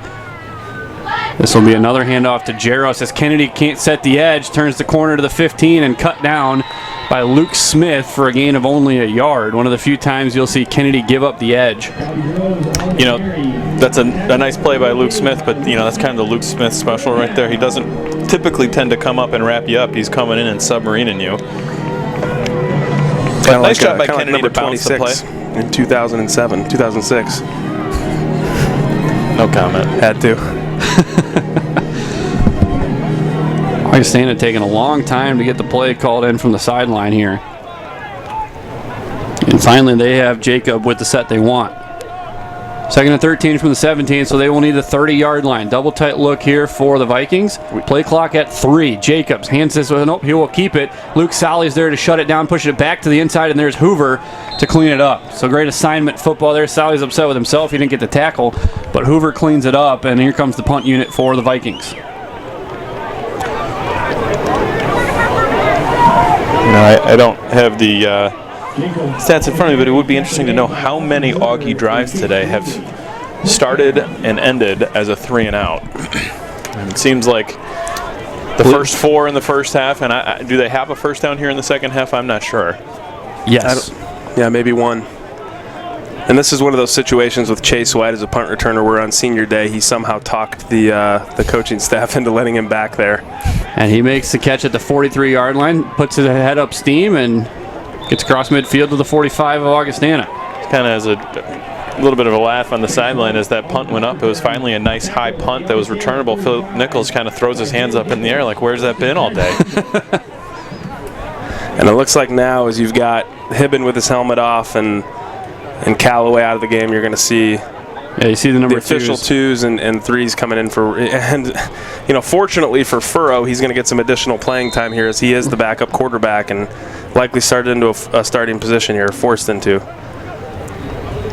This is TJ Williams with a big hole off the left side, tucks it up, tries to bounce. He's going to be brought down at the 39-yard line. So you have Sam Allbrand at left tackle, Kevin Park at left guard, Nate Thompson at center. Looks like Braden Parker is staying in the game at right guard for now because Allbrand's really listed as the backup at right guard. Well, you bring in a couple seniors here, or at least one in Allbrand. Yeah.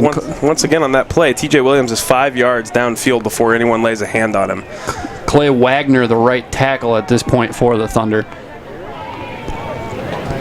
And now Tyler Pace motions left to right as White will give him the line of scrimmage, backing off a step. High snap as Furrow play fakes off of TJ. Climbs the pocket. He's got White on the deep post and a diving catch made by Chase White at the 10-yard line. Nice job, Chase White. Nice to see him make a nice play there. Too bad a senior when he gets hurt and misses significant time, but it's nice to have him back. He's a great route runner, always has been. That was a great job to get the inside shoulder on the DB on that post, and nice job by Furrow to take a hit and deliver a good ball to White. Yeah, White went out early in the year, and you got to credit Carter Roberts for stepping up and filling that void. As Wheaton's, you really think of Hanley and Nichols as slot-type receivers, but Roberts did a great job giving them somebody on the edge. That ball's tipped as it is released, and it's going to make its way to White. You're starting to see a couple other seniors work their way onto the field. Now Adam Sandy worked in the slot on that play, and then Jerome Gray, the senior running back, in the backfield right now. I'd love to see Jerome get a couple carries here and get into the end zone. Not only for the senior to get a touchdown, but also to keep some of these shots off of Furrow. He took another one on that throw. Sandy replaced on the field by Luke Van Dyke. And we talk about forgotten guys in the offense. Van Dyke's their third tight end, who's just as big as the other tight ends. A guy that will stand up in the slot sometimes. 2nd and 6 from the 8. Gray's the lone back. Stretch Jerome Gray to the right side. Cuts back across center. Rome is into the end zone. Touchdown, Thunder. All right. I love seeing that. And you can tell what Jerome Gray's impact is to the program by how excited the sideline was watching him take the carry. As soon as he touched the ball, you saw the hands go up on the sideline. He's just a great kid, too. I mean, it's great to see him on senior day to be able to get into the end zone. And That's exciting for him. Yeah, you even see the coaches bouncing around waiting for him to get back to the field, and Shola Olateju, his backfield mate, one of the first to greet him. Looked like the Wheaton had a bunch of recruits in on the sideline. It's a good game to bring some guys in and watch Wheaton play Wheaton football. Get a big victory. 52-3 pending the extra point by Kinnear. Just missed his last one. He adds this one, so 53 unanswered for the Thunder. I mean, you're talking about this being a 26-3 game at half, and Wheaton's now scored 27 points with 1:20 left in the third quarter. And this is just a defense that came in over, Augie's defense came in overmatched against Wheaton's offense, but now they've been on the field just for far too long, and now they're worn down. Look at the team stats. Wheaton now with 280 yards rushing, 289 yards passing. That's offensive balance, folks. And then 60 plays for 570 yards through 3 quarters. 45 plays for 126 for the Vikings. Well, it took Wheaton a little bit of time to get rolling. The first quarter had a couple of fits and starts, but they've definitely got it rolling since about the midpoint of the second quarter on. Yeah, and credit to Jesse Furrow for being able to step in and lead this offense after not having much opportunity to play. And you never want to see a guy go down, but it takes some time to get going. But what a job by Wheaton and Coach Jesse Scott to pile up some serious yards here, as you're talking about. The thought is that the offense will slow down, but you're talking about 700 yards being a very real possibility. This is Aldridge from his own 2. Up the right hash behind Cannon, and he's going to get to the 15 and not much more. Strong tackle made by Ryan Schwartz, the freshman linebacker. Furrow today, 16 of 26 for 239 yards and 2 touchdowns, so he's filled in admirably. Ryan Schwartz at the 18-yard line. First and 10, Augustana. Platteville has scored up in Whitewater, so that's now a 3-point game going to the fourth quarter. Again, Wheaton wanting a lot of these 2-loss teams, especially in the West where the strength of schedule is so high, wanting them to add a third loss, so that would be a big one.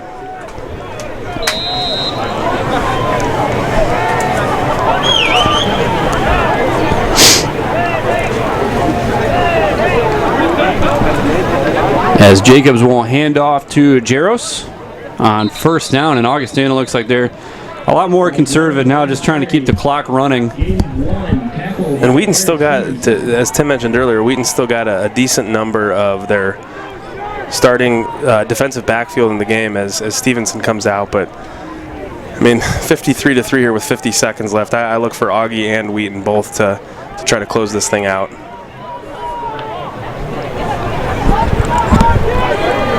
Second and 8 here from the 20. What could be the last play of the second quarter if the Vikings want it to be. Jacobs back to pass against 4. Rolling out of the pocket. Chased by Daniel Ibsen, and that is incomplete. Too high for Jaros out of the backfield. That's play by Ibsen. Yeah. He laid a nice hit on the quarterback there as he got rid of the ball. Yeah, and that's one where Jacobs, I'm guessing he'll be coached up on that, where there wasn't a ton of pressure on that play. Probably didn't need to break the pocket and move backwards and away to his right. You prefer to see him step up and either make a throw or tuck it and run. But in his defense, he hasn't had much of a chance to step up all day. Third and 8 here for Jacobs. Design quarterback run. He had the seam, and it closes quickly, trying to get to the first down. He does, out across the 30. Impressive, patient running there from the freshman Jacobs. Yeah, that was a nice play call. Design quarterback draw. Alex Jacobs on the carry. Tackle made by Wiggins at the 34. Other game to keep an eye on, UW La Crosse, another 2-loss team there in the WIAC with a strong strength of schedule, hosting UW Stout. At UW Stout, and that's a close game as well in the fourth quarter. La Crosse leading Stout 14-7, as that will bring an end to the third quarter here at McCullough Stadium. It looks like La Crosse recently took the lead. I think we want Stout to win that game because I believe Stout has Oshkosh to finish the season. La Crosse, though, with the head-to-head over Platteville, was, I believe, 5th in the West region, so they would be a team that you would figure if Wheaton gets to the table against La Crosse, the resume probably favors La Crosse.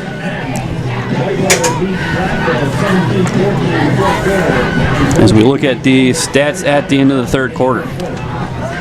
So So Augie picks up 3 first downs in the third quarter to get to 6. They have 101 yards rushing and 41 passing to get to 142. Wheaton is up to 280 yards rushing on 24 carries. They have 289 yards passing on 22 of 36. So they've, again, got 569 yards of offense. Augustana is just 2 of 13 on third down. Their first third down conversion of the second half on that last play of the third quarter. So 1st and 10 for Augie here. They'll go with 1 tight end and 3 wide receivers. 2 right, 1 left here, and it is the freshman Jacobs. As Wheaton continues to stick with a lot of their number ones on defense. There's Jack Bates making the tackle as Jaros plows up the middle for a 4-yard gain. And again, you look at the regional rankings, La Crosse is 6th in the region behind a number of AQs. So again, if that's a team that you figure would block Wheaton, given La Crosse's strength of schedule, if they were to end up at the table at the same time. Quickly to the line, 2nd and 6, and again it's Jaros and Jack Bates again able to make the tackle. I think one thing that you'll look at there, though, is you'll have, La Crosse will have 2 losses. They'll be likely 0-2 in regionally ranked opponents, and Illinois Wesleyan Wheaton will be 1-1, and Wesleyan does have the win over Whitewater, which should help Wheaton, I think, in as you discuss on a national level. La Crosse 1-1 in the regional rankings with the win over Platteville, the loss to Oshkosh. 3rd and 2 from the 41 here for the Vikings. As Jacobs drops back to pass, Wheaton trying to keep him in the pocket and does. He manages to extend the play and complete the pass. Breaking out of the tackle is Brandon Leggett, the tight end, and he works his way to the 49. I think they'll probably lose that. If Platteville loses to Whitewater today, they'll no longer be ranked, so you'll lose that result. So they would then be 0-1 against regionally ranked.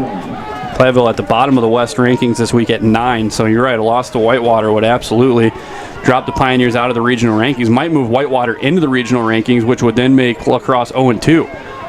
First down, this is a give to Antonio Cannon. He's going to be wrapped up in the backfield with nowhere to go. And give Wesleyan an extra regionally ranked opponent. That's Kennedy who made the tackle, would certainly strengthen Wesleyan's case quite a bit. And who would have thought that Whitewater, when they started the season at 1-3, we'd be talking about them as both a spoiler in the WIAC and a team that would be boosting resumes by being in the regional rankings with 3 losses. 2nd and 12 after the 2-yard loss by Cannon, as the Augustana offense continues to be very deliberate here on this drive. Jacobs faces a 4-man rush, looking across the middle, incomplete, tipped at the line, says the umpire. And that'll bring up 3rd and 12. Very vanilla defense by Wheaton, which you'd expect. They're just sitting in their cover 2 or cover 4 shell and getting after the quarterback with 4. And this is a little bit of a mixed bag with who's on the field. You just see a lot of the seniors right now. It's Fox, Solly, Sam Scheidt. Andrew Brady checking into the game at safety. Yeah, Marcus Smith, Theo, and Witt up front. I mean, it's just a lot of the seniors. You still see Greenlee on the field now as Ibsen works in at the defensive ends. I was just going to mention, I love seeing Greenlee in there with the opportunity as he's chasing his coach down and a potential record, if he gets 8 sacks next week. But it's good to see him out there, and I think one of the visions to start the season for him, and because of injuries and some other factors, he's been forced into playing more, which you don't expect to say, but I think the vision for him was to be a specialist and be a pass, because he's had some injury issues in the past. But I mean, the kid's just a grinder who can play every down and just be very good. Jacobs on the draw, taking advantage of Greenlee getting too far upfield, and he's going to get down to the 30. Give him the 29 even. A great speed there from the freshman Jacobs. They've got something with him in the future. He's a very athletic kid. I mean, this is what they wanted to do from the beginning, but just against Wheaton's number ones, it's just not something you're going to be able to do because speed on speed, it's not close. But as you look at Wheaton starting to bring in some seniors and starting to bring in some of their number 2s, Augie's just naturally, with their ones still in the game, going to be more even with Wheaton. So you start to look at things in the North region. Mount Union would be the OAC. They're number 1. They'd be the OAC AQ. They'll have John Carroll next. but they look like they've wrapped that up now with the loss by Heidelberg. So they're the Pool A from the OAC. Wittenberg, the Pool A from the NCAC. As this is Cannon again on 1st and 15. Patient run will get him a couple yards. Trine has the MIAA AQ. North Central with their win today really locks them up as they finished the year at Elmhurst. And so barring a complete collapse, North Central would take the Pool A from the CCW. DePaul, you question what their resume is going to look like. Franklin will lock up the Heartland, or has locked up the Heartland with a win today. So all of a sudden those teams start to come off the board pretty quickly in the North region. Here's dropped snap by Jacobs, gets it back, rolling to his right, looking downfield across the middle and well over the head of Ryan Hennessy, incomplete. Yeah, this is just it seems like Alex Jacobs has made, if it's not quick, if it's not a get the ball and get it out quick to, either a hitch or something, just a quick out or a slant, and he's got to take some time to read the defense. It's almost like he's got one read and then he's moving to his right. Yeah, he's out of the pocket in a hurry. Yeah. We mentioned that Lacrosse-Stout game. Lacrosse had an opportunity to make that a 2-score game. Field goal was blocked, so Stout getting the ball back, trailing by a touchdown. 3rd and 10 from the Wheaton 30 for Augustana. This is the deepest they've been since the interception late in the first half. Wheaton's showing pressure, and they're going to bring it with Herbert. Quick hitter completed to Hennessy, breaks out of a tackle. Sowley and Brady will drag him down. He's going to be about a yard short, which has been in the range of maybe give it to him for which this means officiating crew. They may be moving the chains. Referee signaling for 4th, though. 4th down and 1 from the 21-yard line. And it sounds a little silly if you weren't with us earlier. It sounds like maybe we're complaining about the officiating. It was a call that actually helped Wheaton, but it appeared that Wheaton was brought down a yard shy of the first down, and the referee just said to move the chains. And now Wheaton's going to call a timeout here with 10:54 left. Not quite sure they have the right personnel on the field for a big 4th down. North Central continuing to lead Carthage 30-7. That's in the 4th quarter in Naperville. Milliken leading Elmhurst down in Decatur, now pulling away 27-7. So you figure that's going to be enough to keep Milliken in the regional rankings. They'll stay in, presumably, since they're below Wheaton right now. Their strength of schedule will take a hit playing Elmhurst as well. So Wheaton, you figure, remains above Milliken. But if Milliken could play Illinois Wesleyan tough, it's conceivable that the Big Blue could stay in the picture in the North region at the bottom of the regional rankings, giving Wheaton that other result. Even though it's a loss, just having the opportunity against a regionally ranked team is beneficial to them. Yeah. And you would unlikely though. I mean, I don't think you're going to see, unless there's just more, carnage in the North. A 3-loss team generally isn't ranked, but maybe. 4th and a yard here for the Vikings. You figured if Carthage was able to hang close with North Central this week and they both lose, that would be possible for Carthage to get in there, which would give Wheaton a win against that 3rd regionally ranked opponent as opposed to the loss to Milliken, as Jacobs there gets a yard more than he needed, so we'll move the chains down to the Wheaton 19-yard line. Nice job by the Wheaton front. They almost had him. They had him stopped, but Jacobs was able to find a small hole right up the middle to fall forward for a 2-yard gain. That was Sam Scheidt, who got the ankle of the quarterback, but he fell forward across the marker. So 1st and 10 to the 19. 10.5 left here in the final quarter. Wheaton had scored 53 unanswered. Quick hitter to the outside. Completed, and a nice run after the catch for Brett Lane.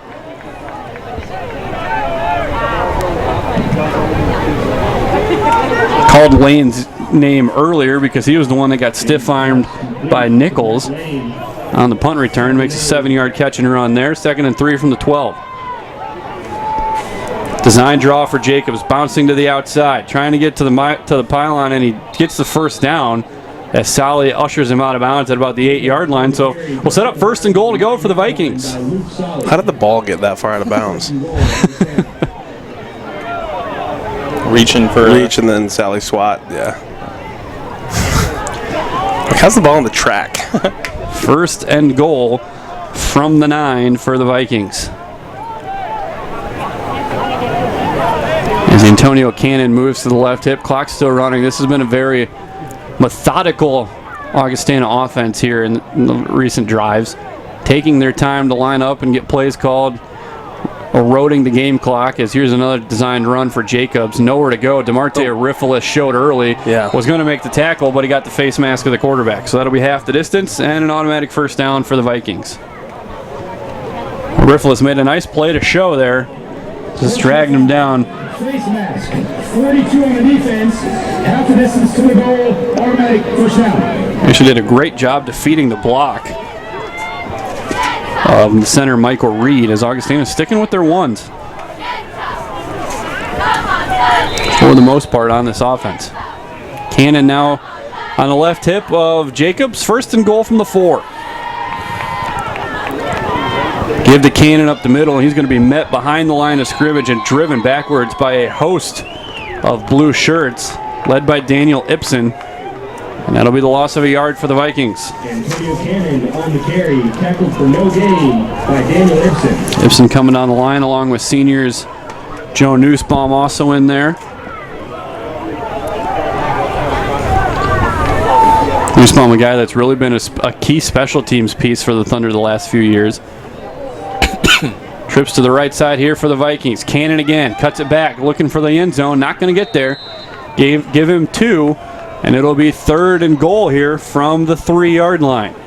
Again, a reminder, this is the first of 2 broadcasts for you today on WTSN. The second one coming tonight at 7 o'clock when the Wheaton women's soccer team, the regular season CCIW champions, hosting Illinois Wesleyan for the CCIW Tournament Championship. That game will kick off at 7 o'clock here on WTSN over at Joe Bean Stadium. 3rd and goal from the 3. Jacobs rolling to his right. Delivering, and it's dropped. Great ball delivered to Riley Donald, and the senior dropped it. Yeah, that's tough. I mean, that's a nice, well-executed play all the way up until the catch. I mean, they bring Jacobs out of the pocket, roll him out, and he's open and just can't come up with the catch. Augustana has done an excellent job when they've rolled the pocket with Jacobs of cutting that outside man for the Thunder and allowing Jacobs time to deliver those balls. 4th and goal from the 3 here for the Vikings. 8:06 left in the game. Wheaton leading 53-3. Twins to the right side for Augustana. Wheaton crowds the line of scrimmage. They're going to bring pressure. Hand off to Cannon up the middle. It's going to be close. He's not going to make it. Wheaton stands tall at the goal line. Good for them.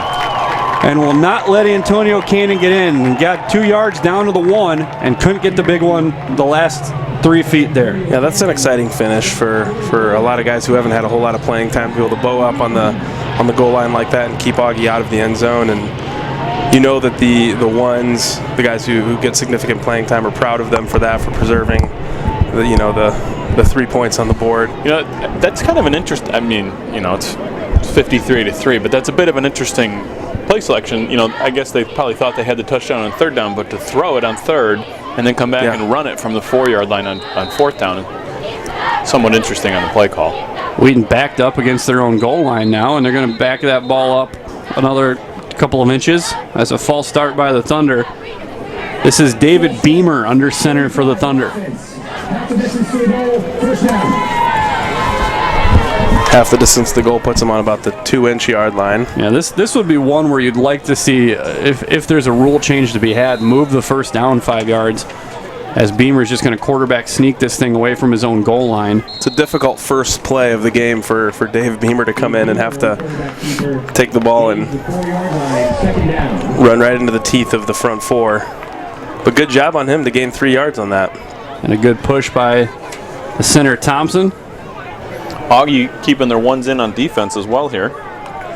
Jerome Gray is the lone back for the Thunder. 2nd and 7 as it looks like they'll run a conventional set here. Gray to the right side, spinning to the 10-yard line. Dave Beamer is a sophomore out of Cranberry, New Jersey. First time we've been able to call his name in action here at McCulley Stadium. I believe he saw some brief action last week against North Park and late in the game against Kalamazoo as well. 3rd and a yard now from the 10. As bunched to the left side, Jerome Gray in the backfield with Beamer, who rolls to his left. He'll throw, and right through the hands of Adam Sandy. After all the catches he's made today on snaps, that was the easiest one he's had. For Adam Sandy, incomplete. Sandy, the senior from Grapevine, Texas, is a little upset with himself on that one. It was a nice ball from the sophomore rolling against his body.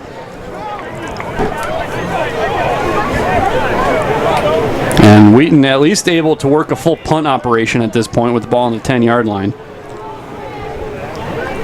Stephen Kinnair will send this ball out against the wind.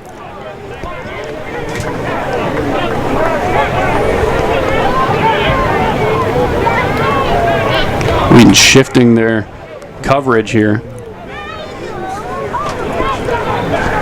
Good snap back, and kick is away just in time by Kinnair. A low line drive kick. We're going to be taken at the 46, rolling to the right side.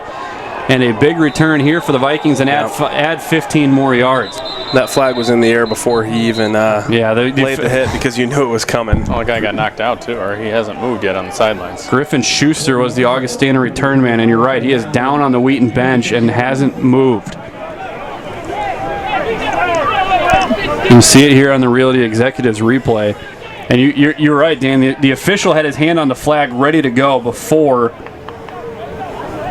the hit even came, and that gets scary when you see a guy get fired into the sideline like that, because you just inevitably figure there's a lot of guys standing there that don't have time to move, and you worry about him going right in, submarining one of those guys.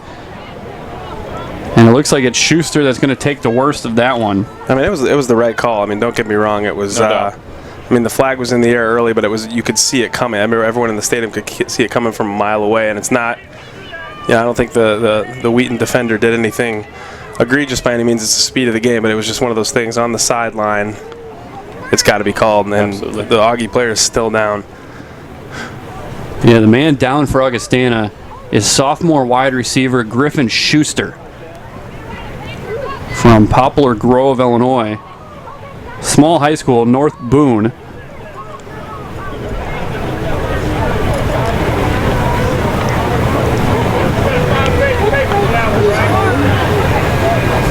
It's unfortunate to get hurt like that on play 6 minutes and 44 seconds left in your last game of the year as a sophomore. After making a nice play, fielded cleanly and outran a couple guys to the sideline. Glad to see that he's up on his own. Yeah, the Wheaton training staff was really the first ones there. Looking at that game up in La Crosse, UW La Crosse has added a touchdown, 21-7 now over UW Stout.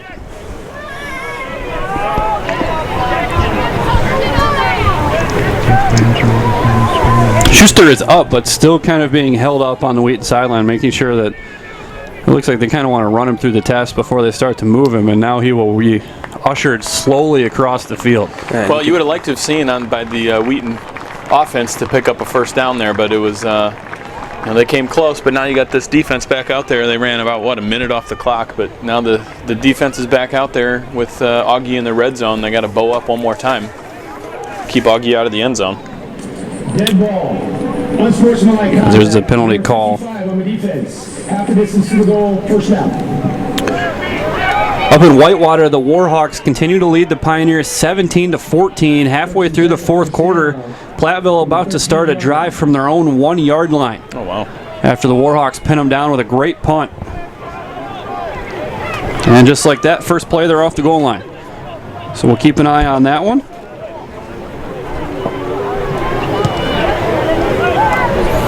You know, Rusty, just looking at the La Crosse schedule, they do play UW River Falls next week, who had Oshkosh.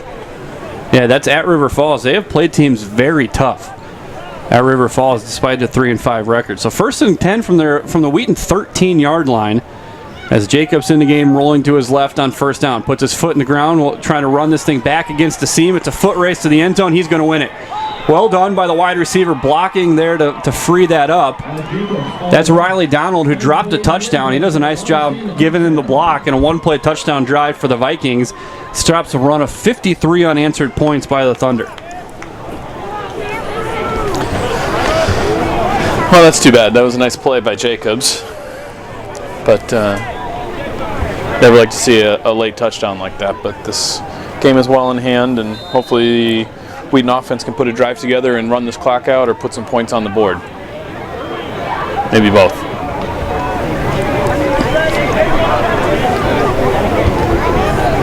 As Stitz on for the extra point, it is good.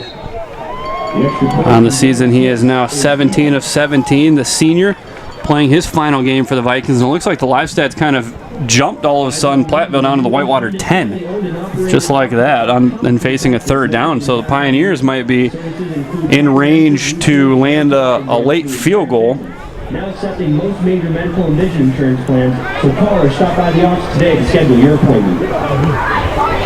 So we'll keep an eye on that one as we go down the finish. Carthage has scored again, as has North Central, 43-20 now as Carthage just puts another one into the end zone. The Redmen trying to put a Band-Aid on the final score at least in this game. Trailing now 43-21, pending the extra if the extra point is good with 2.5 minutes left. There in Naperville. North Central just so good in the first half. Austin Brunig, 2 rushing touchdowns, 2 receiving touchdowns as they raced out to a 30-0 lead before halftime. And by doing so, really locked themselves in as a CCIW champion. It will take a trip at the finish line at Elmhurst next week for the Cardinals to not take the Pool A. Illinois Wesleyan also the Bird Bowl. Also at one loss.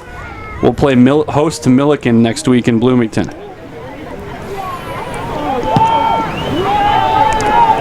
Looks like Wheaton has their hands team in, and instead the Vikings just kick it deep and over the top and into the end zone. This will be a touchback.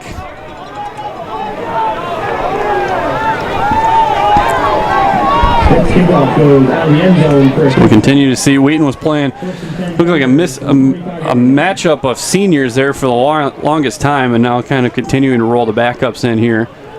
Jerome Gray, the running back, David Beamer, the quarterback.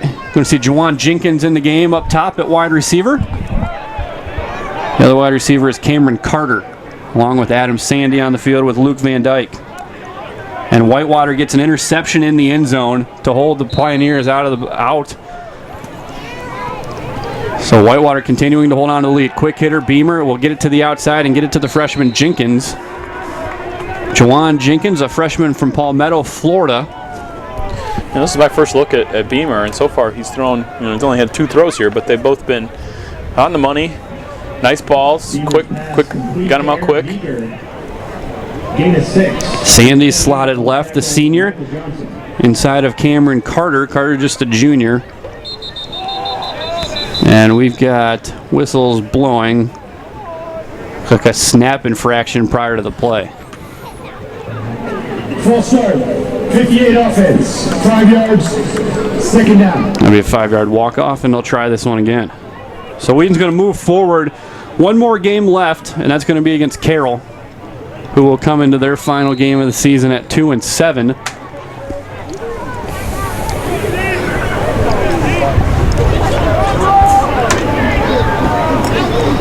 Turn around and give to Jerome Gray. Gray will cut this thing back, cuts it back again, has enough for a first down, or so it appears. At least it's within the... just short. It'll be 3rd and a yard here for the Thunder. A nice 8-yard cutting run from Jerome Gray. Yeah, and at this point in the game, I wouldn't expect Wheaton to snap the ball before there's 8 or 10 seconds left on the play clock. But they are coming to the line quickly.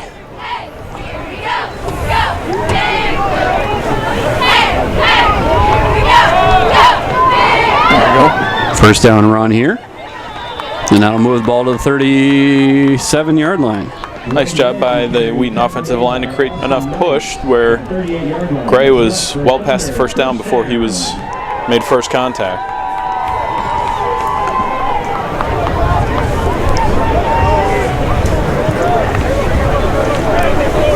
First and 10 from the 38. Beamer going across, tipped, looking for Luke Van Dyke up the seam. A nice play made by Giffels to break that up. Nice touch pass, just not quite enough air underneath that ball.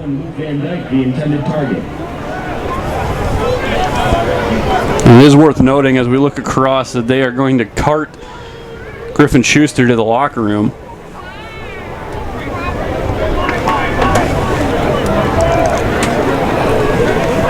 Second and 10 here for the Thunder from the 38. Beamer out of the gun. Will roll to the left side and completes into the flat to Luke Van Dyke. Spinning across the 45 will be just shy of the first down. really an opportunity to get some tape on the young quarterback, Dave Beamer. And why not? I mean, Augie's still got most of their first-team defense in there. Why not try to move the chains a little bit, see what you got with some of the younger guys? Talking to Taylor Graham earlier in the year when they were just coming into camp, he said he was actually liked what he saw from Dave Beamer, a little surprised by the progress he had made from his freshman to his sophomore year. Quick release there to Van Dyke again, and he's got a first down and more, and you see why we talk about Van Dyke as kind of a forgotten member of this offense, because he's the next in the lineage of the big tight ends with Wheaton, with Lindquist, Pace, and then Van Dyke, who rolls for a first down into Viking territory. I mean, that was just a big physical run after the catch. And great job to spin out of a tackle and then lay a hit for extra yardage. First and 10 from the Viking 49. Nice job by Beamer to corral a bad snap and get that into the flat to Jawan Jenkins. Almost caught the snap and released the ball in one motion there. Yeah, he's doing a really good job of just getting rid of the ball on time. And that's a nice recognition of what the coverage is, knowing that flat is going to be open on the quick hitter. Things are interesting in Whitewater. The interception actually at the 1 yard line, and it's followed up by a safety. So Platteville gets the ball down a point with 2:43 left in the game. Here's Jerome Gray. Gray breaks out of one tackle, spinning out of another across to the 40-yard line. And he will be a yard shy of the sticks. Really nice job by Wheaton's, mostly backups and some even into the third at this point. Being a home game, you have the entire roster on the field and still moving the ball against most of Augie's starting unit. So that's a bright spot for the future. To be able to move the ball well. And when Jake Hittman got the start, we were a little bit surprised, thinking that might have been Nate Thompson, and it's nice to see him out there really playing well. As Jerome Gray is going to be brought down short of the sticks there. Looks like he stopped his feet anticipating the contact. Tackle made by Danny Giffords for no gain. Fourth down. And Wheaton will keep the offense on the field here with just a yard to go. Thinking they're going to let this one roll down, take a timeout, and decide what they want to do. Well, Sandy comes onto the field. This is going to be the offense. Really kind of a no man's land here. So Beamer goes under center, 4-man front for the Vikes, and will hand it off to Jerome Gray, who has the first down and more inside the 35, and he's submarined at the 33-yard line for another Thunder first down. Platteville's going to start that drive from their own 43. The first play, they're at midfield. 1 timeout left, about 2 minutes to go. Counting in on 2 minutes to go in that game. This will be interesting to see. I don't imagine Augustana is going to take any timeouts, so we'll see what Wheaton does here.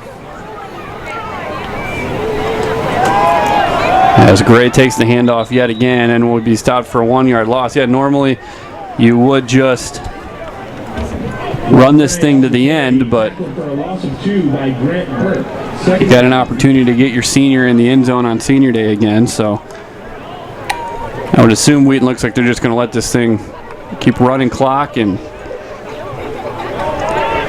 run this thing to the end. 2nd and 12 here from the Augustana 34. It's Gray again, right up the gut, cuts it back, has room inside the 30. That's Jalen Goldsmith, actually. And Jalen Goldsmith gets a first down, and Wheaton can go into victory formation if they would like to. You see Mike Swider pointing to the knee, so this is going to be victory formation for the Thunder. A convincing way for these seniors to close their careers here at McCully Stadium. Their 11th straight victory over the Vikings. Thanks, Rusty. That's Dan and I senior year is the last time that anybody's lost to Augustana. As they bring the wide receivers in around Beamer, he's going to run this thing under 40 seconds. And can make this the last snap of the game, and does. 53-10 will be the final score of this one. What a way to close out their time at McCully Field with a big win over still conference foe, even though they're down, still someone that they want to beat on a year-in, year-out basis. And great job by these seniors to conclude their regular season games here at McCully Field and take very, very few losses and do a very good job of defending this ground. Platteville's going to have 4th and an inch around the midfield here, just on the Whitewater side.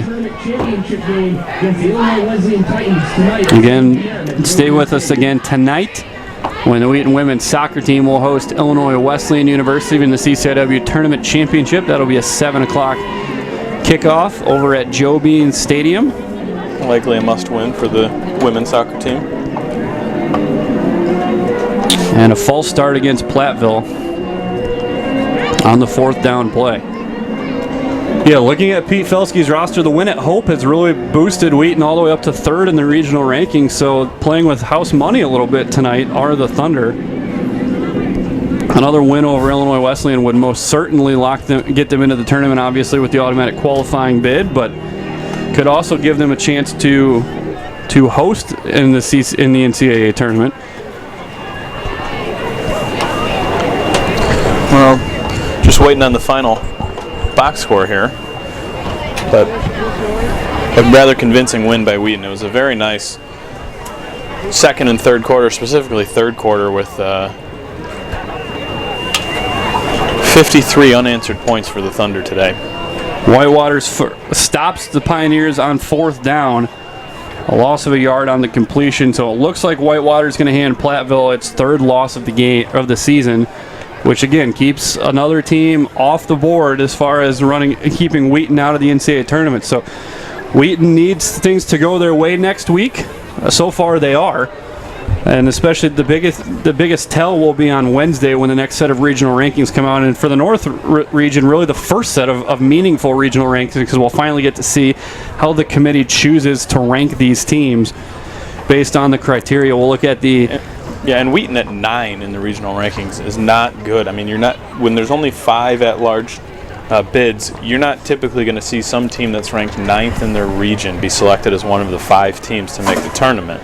So when they take into account all of the criteria, you hope that Wheaton can jump up more to like that 5th spot, maybe right behind Illinois Wesleyan. Hopefully you get Illinois Wesleyan at like 4 and Wheaton at 5, and Illinois Wesleyan comes off the board quickly, and you can get Wheaton in that conversation. And they're doing their part. Wheaton is. They're winning 53-10. They're winning 56-0. They're going to have another game against Carroll where they should win rather convincingly. They got to do their part. You know, they slipped up against Milliken and had a tough one on homecoming against Wesleyan, but ever since then they've really done their part, and you hope that gets rewarded come selection Sunday. Ranked 9th, Heidelberg was ranked above them. They took a loss today. That's their 3rd loss, so they're no longer in the picture. You wonder what the committee is going to do with DePaul after getting housed by Wittenberg, barely squeaking by an 0-8 Kenyon team. How much do you give the 3 regionally ranked opponents for Wheaton and their strength of schedule, as opposed to what DePaul will have as 1 loss? Wheaton's going to be rooting for Wabash either way next week, because you figure a 2-loss Wheaton team ranks above a 2-loss DePaul team. But 2-loss Wabash team. Correct. Wabash right now not even in the regional rankings. So Dan's got to look at the final stats. Let's go ahead and run those down. Sure. Augie finished the day with 66 plays for 221 yards. Wheaton 76 plays for 636 yards. Wow. Leading the way for Augustana, rushing was Antonio Cannon with 7 carries for 62 yards. Bobby Jaros had 16 carries for 60 yards. Passing was Alec Jacobs, 5 of 16 for 41 yards and no touchdowns. Receiving was Ryan Hennessy with 4 grabs for 27 yards. Leading the way for Wheaton was Shola Olateju, 14 carries for 194 yards, an average of 13.9 yards per carry and a long of 76. Just behind him was TJ Williams, 2 carries, 77 yards, and a touchdown for an average of 38.5 yards a carry. Jesse Furrow was 16 of 26 for 239 yards, 2 touchdowns. Philip Nichols led the way with 6 catches, 66 yards. Chase White had 4 grabs for 58 yards. Leading the way on tackles was Danny Giffels, who had 10 total tackles for Augustana. Eric Stevenson had 9 total tackles for Wheaton, and Pat O'Connell 6 total tackles, 1.5 sacks, 4 tackles for loss. Wow. You know, if you look at the end of the 3 quarters, Augie had 142 yards, and they ended up with, what was that, 221. So picked up 80 yards in that 4th quarter. really it was a domination through 3 quarters for Wheaton and a more evenly matched fourth quarter to get to the final 53-10 score. Thanks for tuning in here this afternoon. Again, the final score of 53-10. Our thanks to our outstanding production crew with Sunrise Communications. For Tim March, Dan Studebaker, I'm Rusty Lindsay. You've been watching Wheaton Thunder football on the Wheaton Thunder Sports Network.